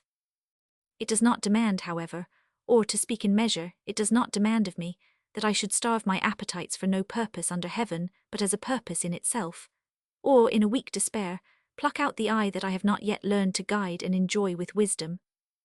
The soul demands unity of purpose, not the dismemberment of man. It seeks to roll up all his strength and sweetness, all his passion and wisdom into one, and make of him a perfect man exulting in perfection. To conclude ascetically is to give up, and not to solve the problem. The ascetic and the creeping hog, although they are at different poles, have equally failed in life. The one has sacrificed his crew, the other brings back his seamen in a cockboat, and has lost the ship. I believe there are not many sea captains who would plume themselves on either result as a success. But if it is righteousness thus to fuse together our divisive impulses and march with one mind through life, there is plainly one thing more unrighteous than all others, and one declension which is irretrievable and draws on the rest. And this is to lose consciousness of oneself. In the best of times, it is but by flashes, when our whole nature is clear, strong and conscious, and events conspire to leave us free, that we enjoy communion with our soul. At the 405 worst, we are so fallen and passive that we may say shortly we have none. An arctic torpor seizes upon men. Although built of nerves and set adrift in a stimulating world, they develop a tendency to go bodily to sleep. Consciousness becomes engrossed among the reflex and mechanical parts of life, and soon loses both the will and power to look higher considerations in the face. This is ruin, this is the last failure in life, this is temporal damnation, damnation on the spot and without the form of judgment. What shall it profit a man if he gain the whole world and lose himself? It is to keep a man awake, to keep him alive to his own soul and its fixed design of righteousness, that the better part of moral and religious education is directed. Not only that of words and doctors, but the sharp ferule of calamity under which we are all God's scholars till we die. If as teachers we are to say anything to the purpose, we must say what will remind the pupil of his soul. We must speak that soul's dialect. We must talk of life and conduct as his soul would have him think of them. If from some conformity between us and the pupil, or perhaps among all men, we do in truth speak in such a dialect and express such views, beyond question we shall touch in him a spring. Beyond question he will recognize the dialect as one that he himself has spoken in his better hours. Beyond question he will cry, I had forgotten, but now I remember. I too have eyes and I had forgot to use them. I too have a soul of my own, arrogantly upright, and to that I will listen and conform. In short, say to him anything that he has once thought, or been upon the point of thinking, or show him any view of life that he has once clearly seen, or been upon the point of clearly seeing, and you have done your part and may leave him to complete the education for himself. Now the view taught at the present time seems to me to want greatness, and the dialect in which alone it can be intelligibly uttered is not the dialect of my soul. It is a sort of postponement of life.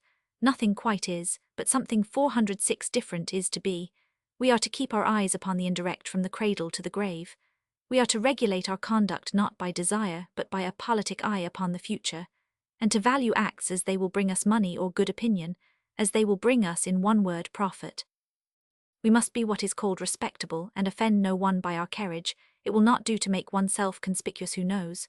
Even in virtue, says the Christian parent, and we must be what is called prudent and make money, not only because it is pleasant to have money but because that also is a part of respectability, and we cannot hope to be received in society without decent possessions. Received in society, as if that were the kingdom of heaven, there is dear Mr. So-and-so, look at him, so much respected, so much looked up, Tarquite the Christian merchant, and we must cut our conduct as strictly as possible after the pattern of Mr. So-and-so, and lay our whole lives to make money and be strictly decent. Besides these holy injunctions, which form by far the greater part of a youth's training in our Christian homes, there are at least two other doctrines. We are to live just now as well as we can, but scrape at last into heaven, where we shall be good. We are to worry through the week in a lay, disreputable way, but to make matters square, live a different life on Sunday. The train of thought we have been following gives us a key to all these positions, without stepping aside to justify them on their own ground. It is because we have been disgusted 50 times with physical squalls, and 50 times torn between conflicting impulses, that we teach people this indirect and tactical procedure in life, and to judge by remote consequences instead of the immediate face of things. The very desire to act as our own souls would have us, coupled with a pathetic disbelief in ourselves, moves us to follow the example of others. Perhaps, who knows, they may be on the right track, and the more our patterns are in number, the better seems the chance. 407 until, if we be acting in concert with a whole civilized nation, there are surely a majority of chances that we must be acting right. And again, how true it is that we can never behave as we wish in this tormented sphere, and can only aspire to different and more favorable circumstances, in order to stand out and be ourselves wholly and rightly. And yet once more, if in the hurry and pressure of affairs and passions you tend to nod and become drowsy, here are 24 hours of Sunday set apart for you to hold counsel with your soul and look around you on the possibilities of life. This is not, of course, all that is to be, or even should be, said for these doctrines. Only, in the course of this chapter, the reader and I have agreed upon a few catchwords, and been looking at morals on a certain system. It was a pity to lose an opportunity of testing the catchwords, and seeing whether, by this system as well as by others, current doctrines could show any probable justification. If the doctrines had come too badly out of the trial, it would have condemned the system. Our sight of the world is very narrow, the mind but a pedestrian instrument. There's nothing new under the sun, as Solomon says, except the man himself, and though that changes the aspect of everything else, yet he must see the same things as other people, only from a different side. And now, having admitted so much, let us turn to criticism. If you teach a man to keep his eyes upon what others think of him, unthinkingly to lead the life and hold the principles of the majority of his contemporaries, you must discredit in his eyes the one authoritative voice of his own soul. He may be a docile citizen, he will never be a man. It is ours, on the other hand, to disregard this babble and chattering of other men better and worse than we are, and to walk straight before us by what light we have.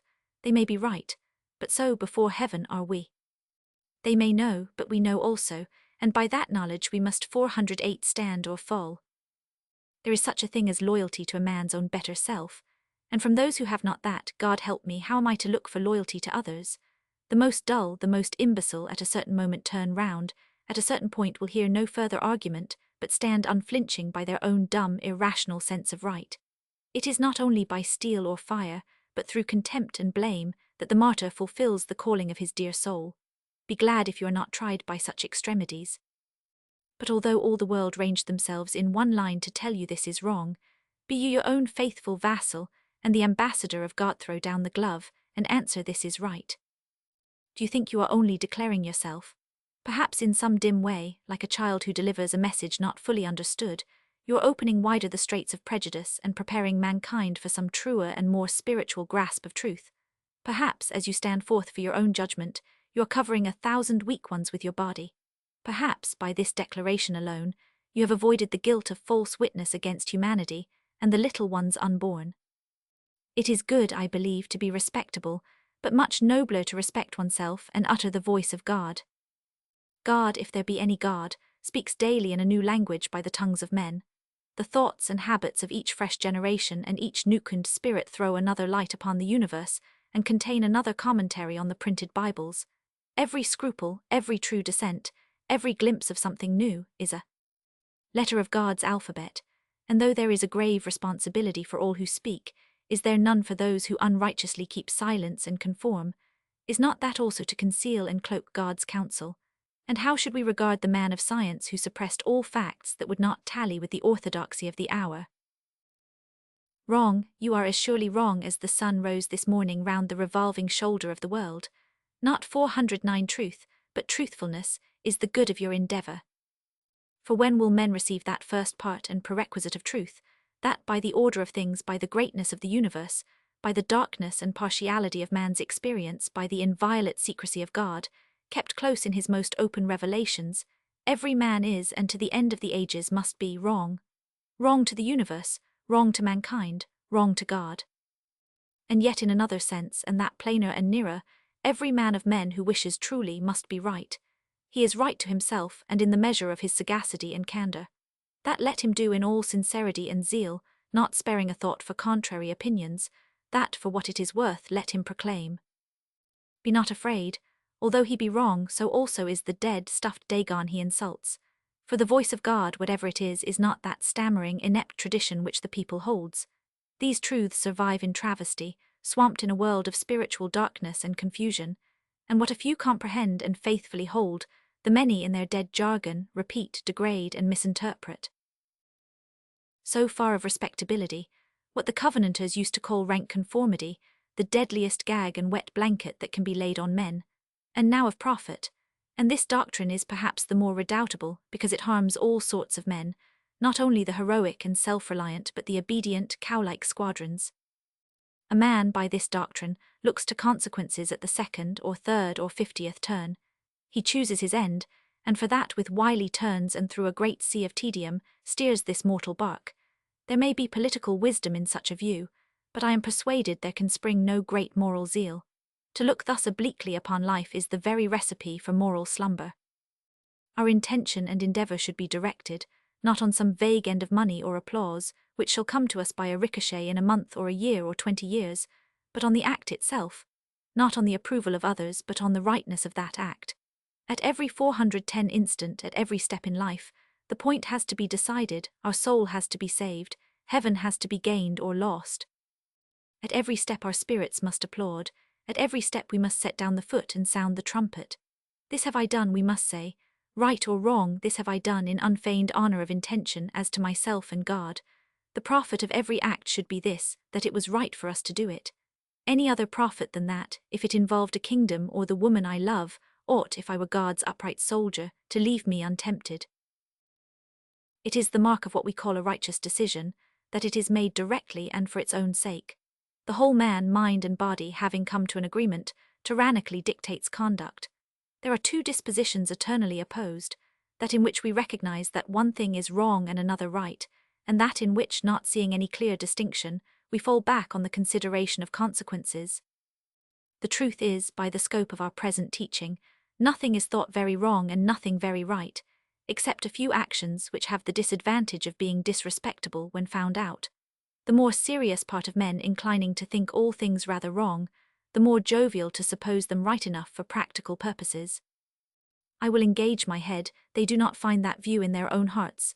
They have taken it up in a dark despair. They are but troubled sleepers talking in their sleep. The soul, or my soul at least, thinks very distinctly upon many points of right and wrong, and often differs flatly with what is held out as the thought of corporate humanity in the code of society or the code of law. Am I to suppose myself a monster? I have only to read books, the Christian Gospels for example, to think myself a monster no longer, and instead I think the mass of people are merely speaking in their sleep. It is a commonplace, enshrined, if I mistake not, even in school copybooks, that honour is to be sought and not fame. I ask no other admission. We are to seek honour, 411 upright walking with our own conscience every hour of the day, and not fame, the consequence, the far-off reverberation of our footsteps. The walk, not the rumour of the walk, is what concerns righteousness. Better disrespectable honour than dishonourable fame. Better useless or seemingly hurtful honour than dishonour ruling empires and filling the mouths of thousands. For the man must walk by what he sees, and leave the issue with God who made him and taught him by the fortune of his life. You would not dishonour yourself for money, which is at least tangible. Would you do it, then, for a doubtful forecast in politics or another person's theory in morals? So intricate is the scheme of our affairs, that no man can calculate the bearing of his own behaviour even on those immediately around him, how much less upon the world at large or on succeeding generations. To walk by external prudence and the rule of consequences would require, not a man but God. All that we know to guide us in this changing labyrinth is our soul with its fixed design of righteousness, and a few old precepts which commend themselves to that. The precepts are vague when we endeavour to apply them. Consequences are more entangled than a wisp of string, and their confusion is unrestingly in change. We must hold to what we know and walk by it. We must walk by faith indeed and not by knowledge. You do not love another because he is wealthy or wise or eminently respectable. You love him because you love him. That is love, and any other only a derision and grimace. It should be the same with all our actions. If we were to conceive a perfect man, it should be one who was never torn between conflicting impulses, but who, on the absolute consent of all his parts and faculties, submitted in every action of his life to a self-dictation as absolute and unreasoned as that which bids him love one woman and be true to her till death. but we should not conceive him as sagacious, ascetical, playing off his appetites against each 412 other, turning the wing of public respectable immorality, instead of riding it directly down, or advancing toward his end through 1,000 sinister compromises and considerations. The one man might be wily, might be adroit, might be wise, might be respectable, might be gloriously useful. It is the other man who would be good. The soul asks honor and not fame, to be upright, not to be successful, to be good, not prosperous, to be essentially, not outwardly respectable. Does your soul ask profit? Does it ask money? Does it ask the approval of the indifferent herd? I believe not. For my own part, I want but little money, I hope, and I do not want to be decent at all, but to be good. Chapter 4. We have spoken of that supreme self-dictation which keeps varying from hour to hour in its dictates with the variation of events and circumstances. Now, for us, that is ultimate. It may be founded on some reasonable process, but it is not a process which we can follow or comprehend. And moreover, the dictation is not continuous, or not continuous except in very lively and well-living natures, and betweenwhiles we must brush along without it. Practice is a more intricate and desperate business than the toughest theorizing. Life is an affair of cavalry, where rapid judgment and prompt action are alone possible and right. As a matter of fact, there is no one so upright but he is influenced by the world's chatter, and no one so headlong but he requires to consider consequences and to keep an eye on profit. For the soul adopts all affections and appetites without exception, and cares only to combine them for some common purpose which shall interest all. Now respect for the opinion of others, the study of consequences, and the desire of power and comfort are all undeniably factors in the nature of man, and the more undeniably since we find that, in our current doctrines, they have swallowed up the others and are thought to conclude in themselves all the worthy parts of man. These, then, must also be suffered to affect conduct in the practical domain, much or little according as they are forcibly or feebly present to the mind of each. Now a man's view of the universe is mostly a view of the civilized society in which he lives. Other men and women are so much more grossly and so much more intimately palpable to his perceptions that they stand 414 between him and all the rest. They are larger to his eye than the sun, he hears them more plainly than thunder. With them, by them, and for them, he must live and die. And hence the laws that affect his intercourse with his fellow men, although merely customary and the creatures of a generation, are more clearly and continually before his mind than those which bind him into the eternal system of things, support him in his upright progress on this whirling ball, or keep up the fire of his bodily life. And hence it is that money stands in the first rank of considerations, and so powerfully affects the choice. For our society is built with money for mortar. Money is present in every joint of circumstance. It might be named the social atmosphere, since in society it is by that alone men continue to live, and only through that or chance that they can reach or affect one another. Money gives us food, shelter, and privacy. It permits us to be clean in person, opens for us the doors of the theatre, gains us books for study or pleasure, enables us to help the distresses of others, and puts us above necessity so that we can choose the best in life. If we love, it enables us to meet and live with the loved one, or even to prolong her health and life. If we have scruples, it gives us an opportunity to be honest. If we have any bright designs, here is what will smooth the way to their accomplishment. Penury is the worst slavery, and will soon lead to death.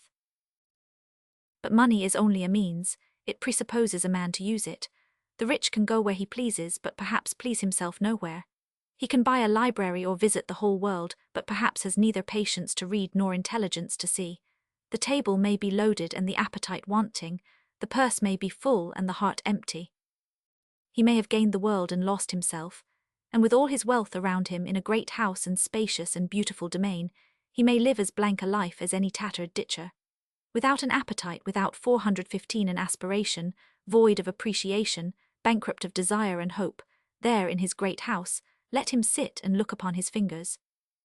It is perhaps a more fortunate destiny to have a taste for collecting shells than to be born a millionaire.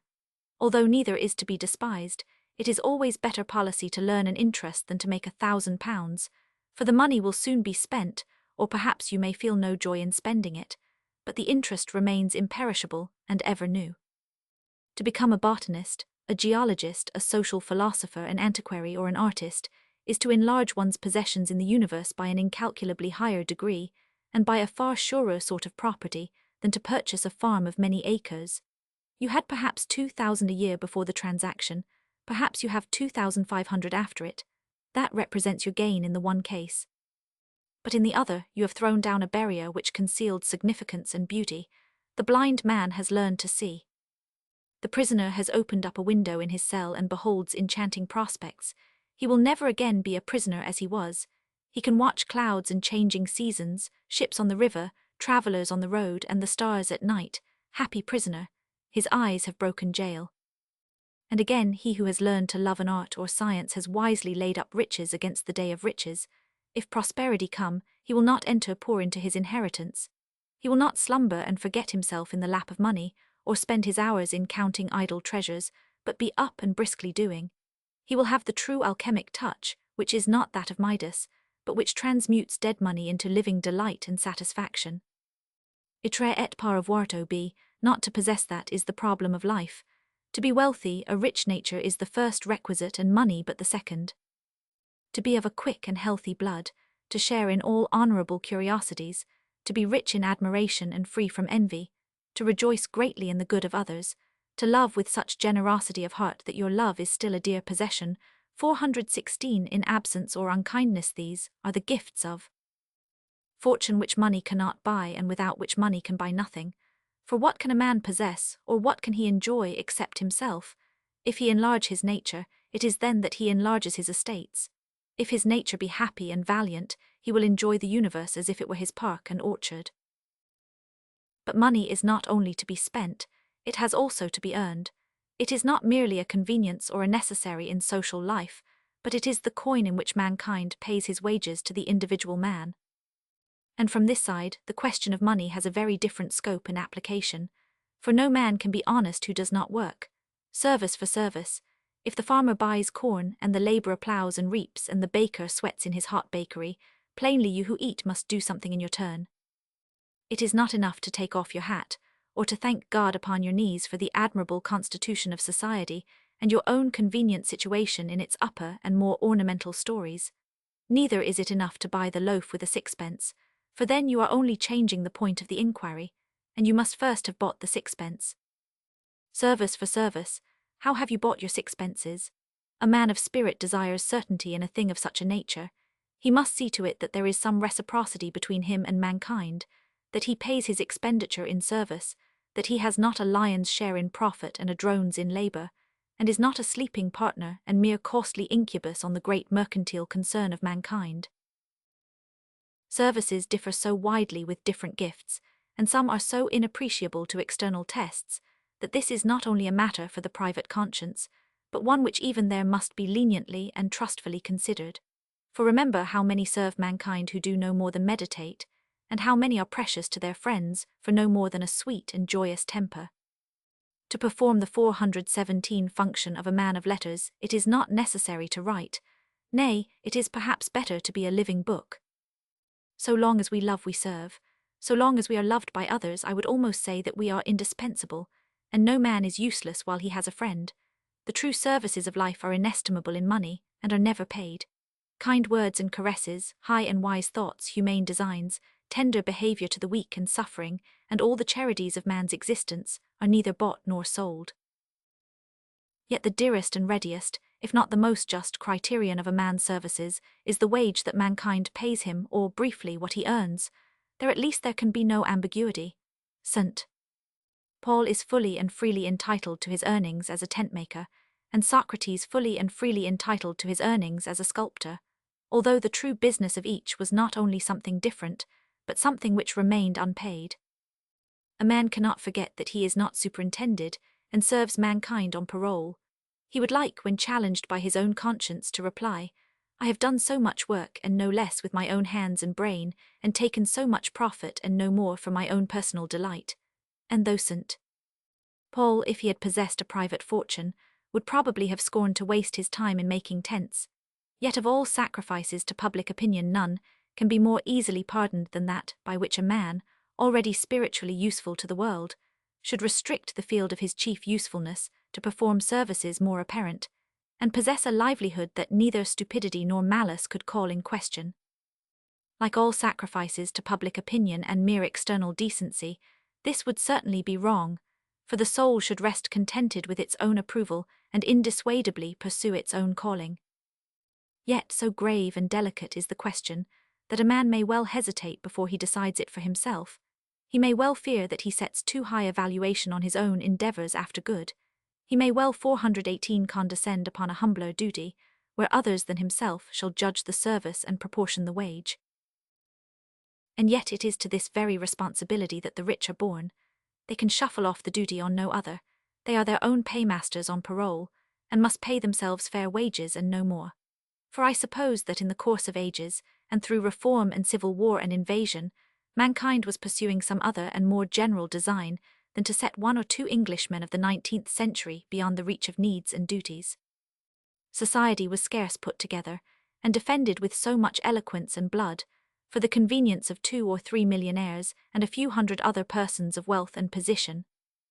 It is plain that if mankind thus acted and suffered during all these generations, they hoped some benefit, some ease, some well-being for themselves and their descendants, that if they supported law and order, it was to secure fair play for all, that if they denied themselves in the present, they must have had some designs upon the future.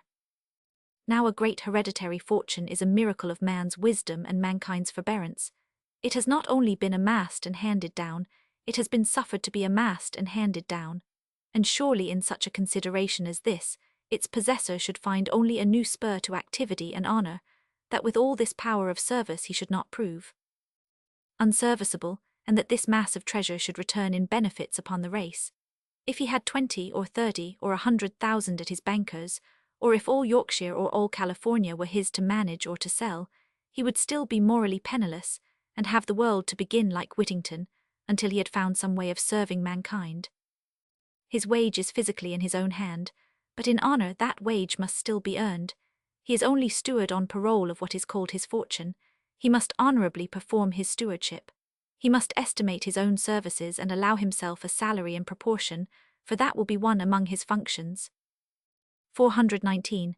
And while he will then be free to spend that salary, great or little, on his own private pleasures, the rest of his fortune he but holds and disposes under trust for mankind. It is not his because he has not earned it. It cannot be his because his services have already been paid. But year by year it is his to distribute, whether to help individuals whose birthright and outfit have been swallowed up in his, or to further public works and institutions. At this rate, short of inspiration, it seems hardly possible to be both rich and honest, and the millionaire is under a far more continuous temptation to thieve than the labourer who gets his shilling daily for despicable toils. Are you surprised? It is even so. And you repeat it every Sunday in your churches. It is easier for a camel to pass through the eye of a needle than for a rich man to enter the kingdom of God. I have heard this and similar texts ingeniously explained away and brushed from the path of the aspiring Christian by the tender great heart of the parish. One excellent clergyman told us that the eye of a needle meant a low oriental postern through which camels could not pass till they were unloaded, which is very likely just. And then went on, bravely confounding the kingdom of God with heaven, the future paradise, to show that of course no rich person could expect to carry his riches beyond the grave, which of course he could not, and never. 999. Various greedy sinners of the congregation drank in the comfortable doctrine with relief. It was worth the while having come to church that Sunday morning. All was plain. The Bible, as usual, meant nothing in particular. It was merely an obscure and figurative school copybook, and if a man were only respectable, he was a man after God's own heart. Alas, I fear not. And though this matter of a man's services is one for his own conscience, there are some cases in which it is difficult to restrain the mind from judging. Thus I shall be very easily persuaded that a man has earned his daily bread, and if he has but a friend or two 420 to whom his company is delightful at heart, I am more than persuaded at once. But it will be very hard to persuade me that anyone has earned an income of 100,000. What he is to his friends, he still would be if he were made penniless tomorrow.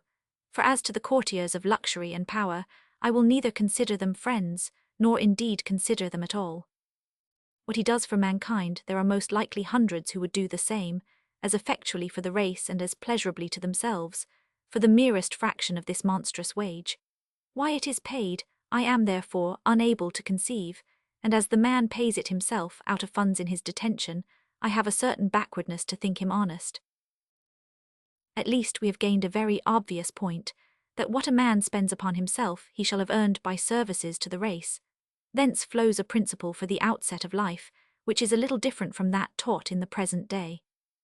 I am addressing the middle and the upper classes, those who have already been fostered and prepared for life at some expense, those who have some choice before them and can pick professions, and above all, those who are what is called independent and need do nothing unless pushed by honor or ambition. In this particular the poor are happy. Among them, when a lad comes to his strength, he must take the work that offers, and can take it with an easy conscience. But in the richer classes the question is complicated by the number of opportunities and a variety of considerations. Here then, this principle of ours comes in helpfully. The young man has to seek, not a road to wealth but an opportunity of service, not money but honest work. If he has some strong propensity, some calling of nature, some overweening interest in any special field of industry, inquiry, or art, he will do right to obey the impulse, and that for two reasons: the first external, because there he will render the best services; the second personal, because a demand of his own nature is to him without appeal, whenever it can be satisfied with 421, the consent of his other faculties and appetites. If he has no such elective taste, by the very principle on which he chooses any pursuit at all, he must choose the most honest and serviceable, and not the most highly remunerated. We have here an external problem, not from or to ourself, but flowing from the constitution of society, and we have our own soul with its fixed design of righteousness. All that can be done is to present the problem in proper terms and leave it to the soul of the individual. Now the problem to the poor is one of necessity. To earn wherewithal to live they must find remunerative labor, but the problem to the rich is one of honor. Having the wherewithal they must find serviceable labor. Each has to earn his daily bread, the one because he has not yet got it to eat, the other who has already eaten it because he has not yet earned it. Of course, what is true of bread is true of luxuries and comforts, whether for the body or the mind. But the consideration of luxuries leads us to a new aspect of the whole question, and to a second proposition no less true, and maybe no less startling than the last. At the present day, we of the easier classes are in a state of surfeit and disgrace after meat. Plethora has filled us with indifference, and we are covered from head to foot with the callosities of habitual opulence. Born into what is called a certain rank, we live, as the saying is, up to our station. We squander without enjoyment because our fathers squandered. We eat of the best, not from delicacy, but from brazen habit. We do not keenly enjoy or eagerly desire the presence of a luxury. We are unaccustomed to its absence. And not only do we squander money from habit, but still more pitifully waste it in ostentation. I can think of no more melancholy disgrace for a creature who professes either reason or pleasure for his guide, than to spend the smallest fraction of his income upon that which he does not desire, and to keep a carriage in which you do not wish to drive, or a butler of whom you are afraid. 422 is a pathetic kind of folly. Money, being a means of happiness, should make both parties happy when it changes hands. Rightly disposed, it should be twice blessed in its employment, and buyer and seller should alike have their 20 shillings worth of profit out of every pound. Benjamin Franklin went through life an altered man, because he once paid too dearly for a penny whistle. My concern springs usually from a deeper source, to wit, from having bought a whistle when I did not want one. I find I regret this, or would regret it if I gave myself the time, not only on personal but on moral and philanthropical considerations. For first, in a world where money is wanting to buy books for eager students and food and medicine for pining children, and where a large majority are starved in their most immediate desires, it is surely base, stupid, and cruel to squander money when I am pushed by no appetite and enjoy no return of genuine satisfaction. My philanthropy is wide enough in scope to include myself, and when I have made myself happy, I have at least one good argument that I have acted rightly. But where that is not so, and I have bought and not enjoyed, my mouth is closed, and I conceive that I have robbed the poor. And second, anything I buy or use which I do not sincerely want or cannot vividly enjoy, disturbs the balance of supply and demand, and contributes to remove industrious hands from the production of what is useful or pleasurable, and to keep them busy upon ropes of sand and things that are a weariness to the flesh. That extravagance is truly sinful, and a very silly sin to boot, in which we impoverish mankind and ourselves. It is another question for each man's heart. He knows if he can enjoy what he buys and uses. If he cannot, he is a dog in the manger, Nay, if he cannot, I contend he is a thief, for nothing really belongs to a man which he cannot use. Proprietor is connected with propriety, and that only is the man's which is proper to his wants and faculties. A youth in choosing a career must not be alarmed 423 by poverty. Want is a sore thing, but poverty does not imply want. It remains to be seen whether with half his present income, or a third, he cannot, in the most generous sense, live as fully as at present. He is a fool who objects to luxuries, but he is also a fool who does not protest against the waste of luxuries on those who do not desire and cannot enjoy them. It remains to be seen, by each man who would live a true life to himself, and not a merely specious life to society, how many luxuries he truly wants, and to how many he merely submits as to a social propriety, and all these last he will immediately forswear. Let him do this, and he will be surprised to find how little money it requires to keep him in complete contentment and activity of mind and senses. Life at any level among the easy classes is conceived upon a principle of rivalry, where each man and each household must ape the tastes and emulate the display of others. One is delicate in eating, another in wine, a third in furniture or works of art or dress, and I, who care nothing for any of these refinements, who am perhaps a plain athletic creature and love exercise, beef, beer, flannel shirts, and a camp bed, am yet called upon to assimilate all these other tastes and make these foreign occasions of expenditure my own. It may be cynical, I am sure I shall be told it is selfish, but I will spend my money as I please and for my own intimate personal gratification, and should count myself a nincompoop indeed to lay out the colour of a halfpenny on any fancied social decency or duty. I shall not wear gloves unless my hands are cold, or unless I am born with a delight in them. Dress is my own affair and that of one other in the world, that in fact, and for an obvious reason, of any woman who shall chance to be in love with me. I shall lodge where I have a mind. If I do not ask society to live with me, they must be silent, and even if I do, they have no further right but to refuse the invitation. There is a kind of idea abroad that a man must live up to his station, that his house, his table, and his toilette, 424, shall be in a ratio of equivalence, and equally imposing to the world. If this is in the Bible, the passage has eluded my inquiries. If it is not in the Bible, it is nowhere but in the heart of the fool. Throw aside this fancy. See what you want and spend upon that. Distinguish what you do not care about and spend nothing upon that. There are not many people who can differentiate wines above a certain, and that not at all a high price. Are you sure you are one of these? Are you sure you prefer cigars at 6 pence each to pipes at some fraction of a farthing? Are you sure you wish to keep a gig? Do you care about where you sleep, or are you not as much at your ease in a cheap lodging as in an Elizabethan manor house? Do you enjoy fine clothes? It is not possible to answer these questions without a trial, and there is nothing more obvious to my mind than that a man who has not experienced some ups and downs, and been forced to live more cheaply than in his father's house, has still his education to begin. Let the experiment be made, and he will find to his surprise that he has been eating beyond his appetite up to that hour, that the cheap lodging, the cheap tobacco, the rough country clothes, the plain table, have not only no power to damp his spirits, but perhaps give him as keen pleasure in the using as the dainties that he took, betwixt sleep and waking, in his former callous and somnambulous submission to wealth. The true Bohemian, a creature lost to view under the imaginary Bohemians of literature, is exactly described by such a principle of life. The Bohemian of the novel, who drinks more than is good for him and prefers anything to work, and wears strange clothes, is for the most part a respectable Bohemian, respectable in disrespectability, living for the outside, and an adventurer. But the man I mean lives wholly to himself, does what he wishes and not what is thought proper, buys what he wants for himself and not what is thought proper, works at what he believes he can do well and not what will bring him in money or 425 favour.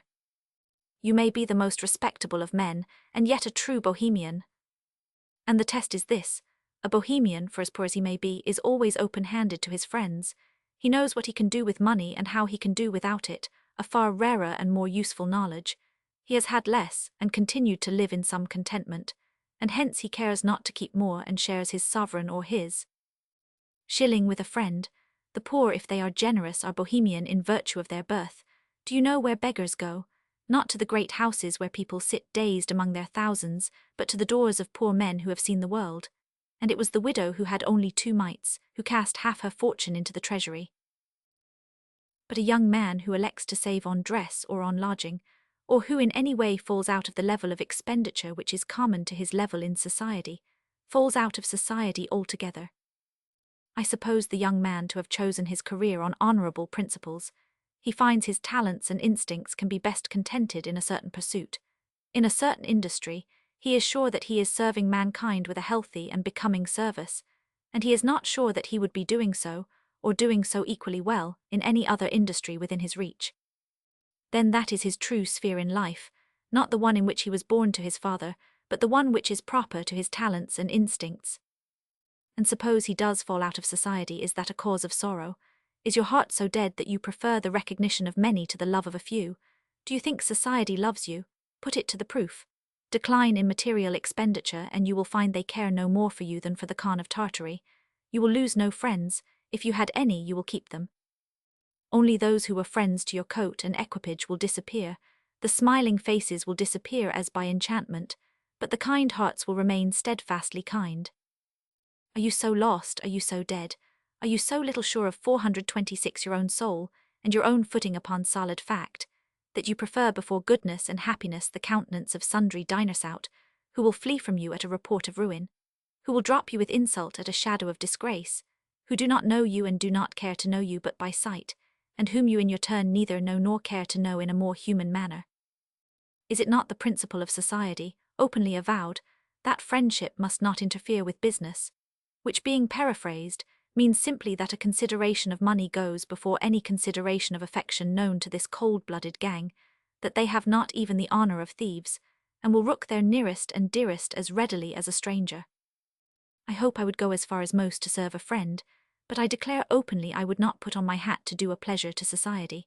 I may starve my appetites and control my temper for the sake of those I love, but society shall take me as I choose to be or go without me. Neither they nor I will lose, for where there is no love, it is both laborious and unprofitable to associate.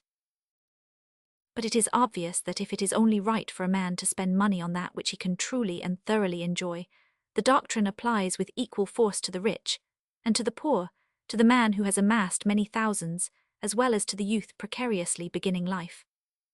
And it may be asked, is not this merely preparing misers, who are not the best of company? But the principle was this: that which a man has not fairly earned, and further, that which he cannot fully enjoy, does not belong to him, but is a part of mankind's treasure which he holds as steward on parole. To mankind, then, it must be made profitable, and how this should be done is, once more, a problem which each man must solve for himself, and about which none has a right to judge him. Yet there are a few considerations which are very obvious and may here be stated. Mankind is not only the whole in general, but every one in particular. Every man or woman is one of 427 mankind's dear possessions. To his or her just brain and kind heart and active hands, mankind entrusts some of its hopes for the future. He or she is a possible wellspring of good acts and source of blessings to the race. This money which you do not need, which in a rigid sense you do not want, may therefore be returned not only in public benefactions to the race, but in private kindnesses. Your wife, your children, your friends stand nearest to you, and should be helped the first. There at least there can be little imposture, for you know their necessities of your own knowledge. And consider, if all the world did as you did, and according to their means extended help in the circle of their affections, there would be no more crying want in times of plenty, and no more cold, mechanical charity, given with a doubt, and received with confusion. Would not this simple rule make a new world out of the old, and cruel one which we inhabit? After 2 more sentences the fragment breaks off. Prayers written for family use at Vailima. Prayers written for family use at Vailima. For success. Lord, behold our family here assembled. We thank thee for this place in which we dwell, for the love that unites us, for the peace accorded us this day, for the hope with which we expect the morrow, for the health, the work, the food, and the bright skies that make our lives delightful, for our friends in all parts of the earth and our friendly helpers in this foreign isle. Let peace abound in our small company. Purge out of every heart the lurking grudge. Give us grace and strength to forbear and to persevere. Offenders, give us the grace to accept and to forgive offenders. Forgetful ourselves, help us to bear cheerfully the forgetfulness of others. Give us courage and gaiety and the quiet mind. Spare to us our friends, soften to us our enemies. Bless us, if it may be, in all our innocent endeavours. If it may not, give us the strength to encounter that which is to come, that we be brave in peril, constant in tribulation, temperate in wrath and in all changes of fortune, and down to the gates of death, loyal and loving one to another. As the clay to the potter, as the windmill to the wind, as children of their sire, we beseech of thee this help and mercy for Christ's sake. For grace, grant that we here before thee may be set free from the fear of vicissitude and the fear of death, may finish what 432 remains before us of our course without dishonour to ourselves or hurt to others, and when the day comes may die in peace. Deliver us from fear and favour, from mean hopes and cheap pleasures.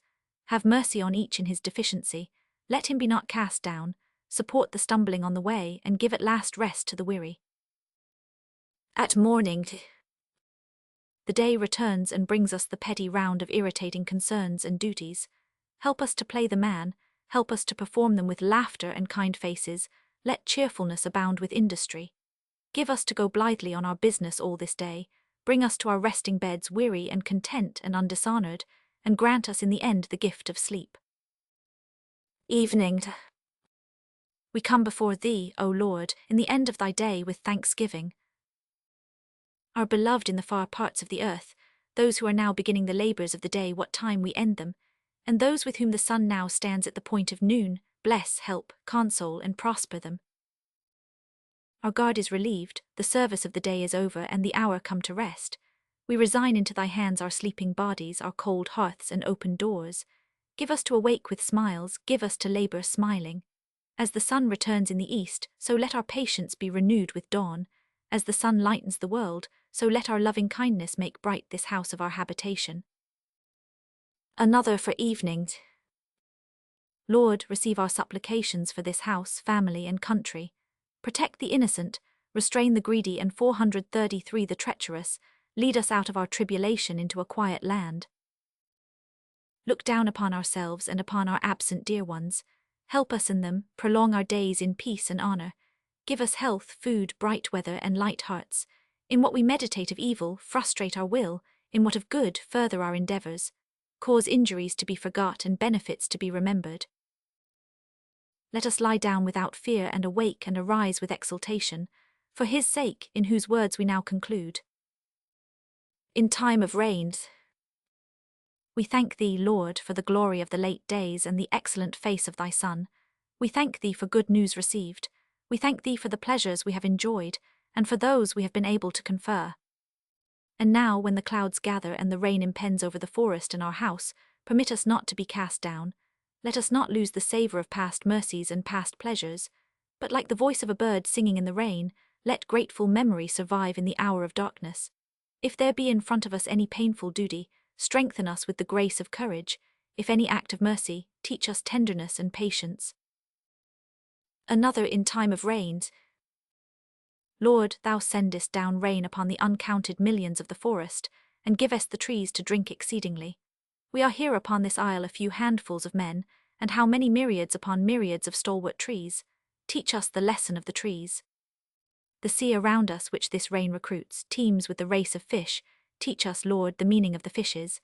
Let us see ourselves for what we are, one out of the countless number of the clans of thy handiwork.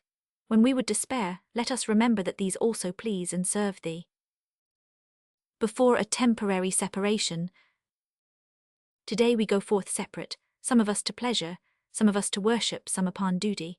Go with us, our guide and angel. Hold thou before us in our divided paths the mark of our low calling, still to be true to what small best we can attain to.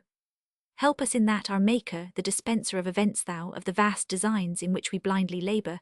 Suffer us to be so far constant to ourselves and our beloved.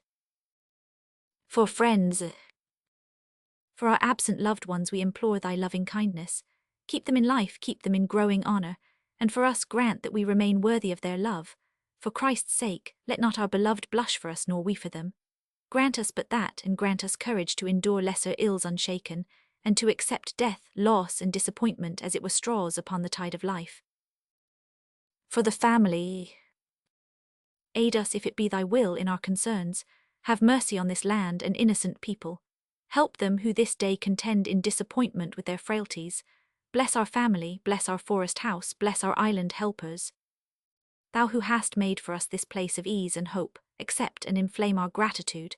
Help us to repay in service one to another the debt of thine unmerited benefits and mercies, so that when the period of our stewardship draws to a conclusion, when the windows begin to be darkened, when the bond of the family is to be loosed, there shall be no bitterness of remorse in our farewells.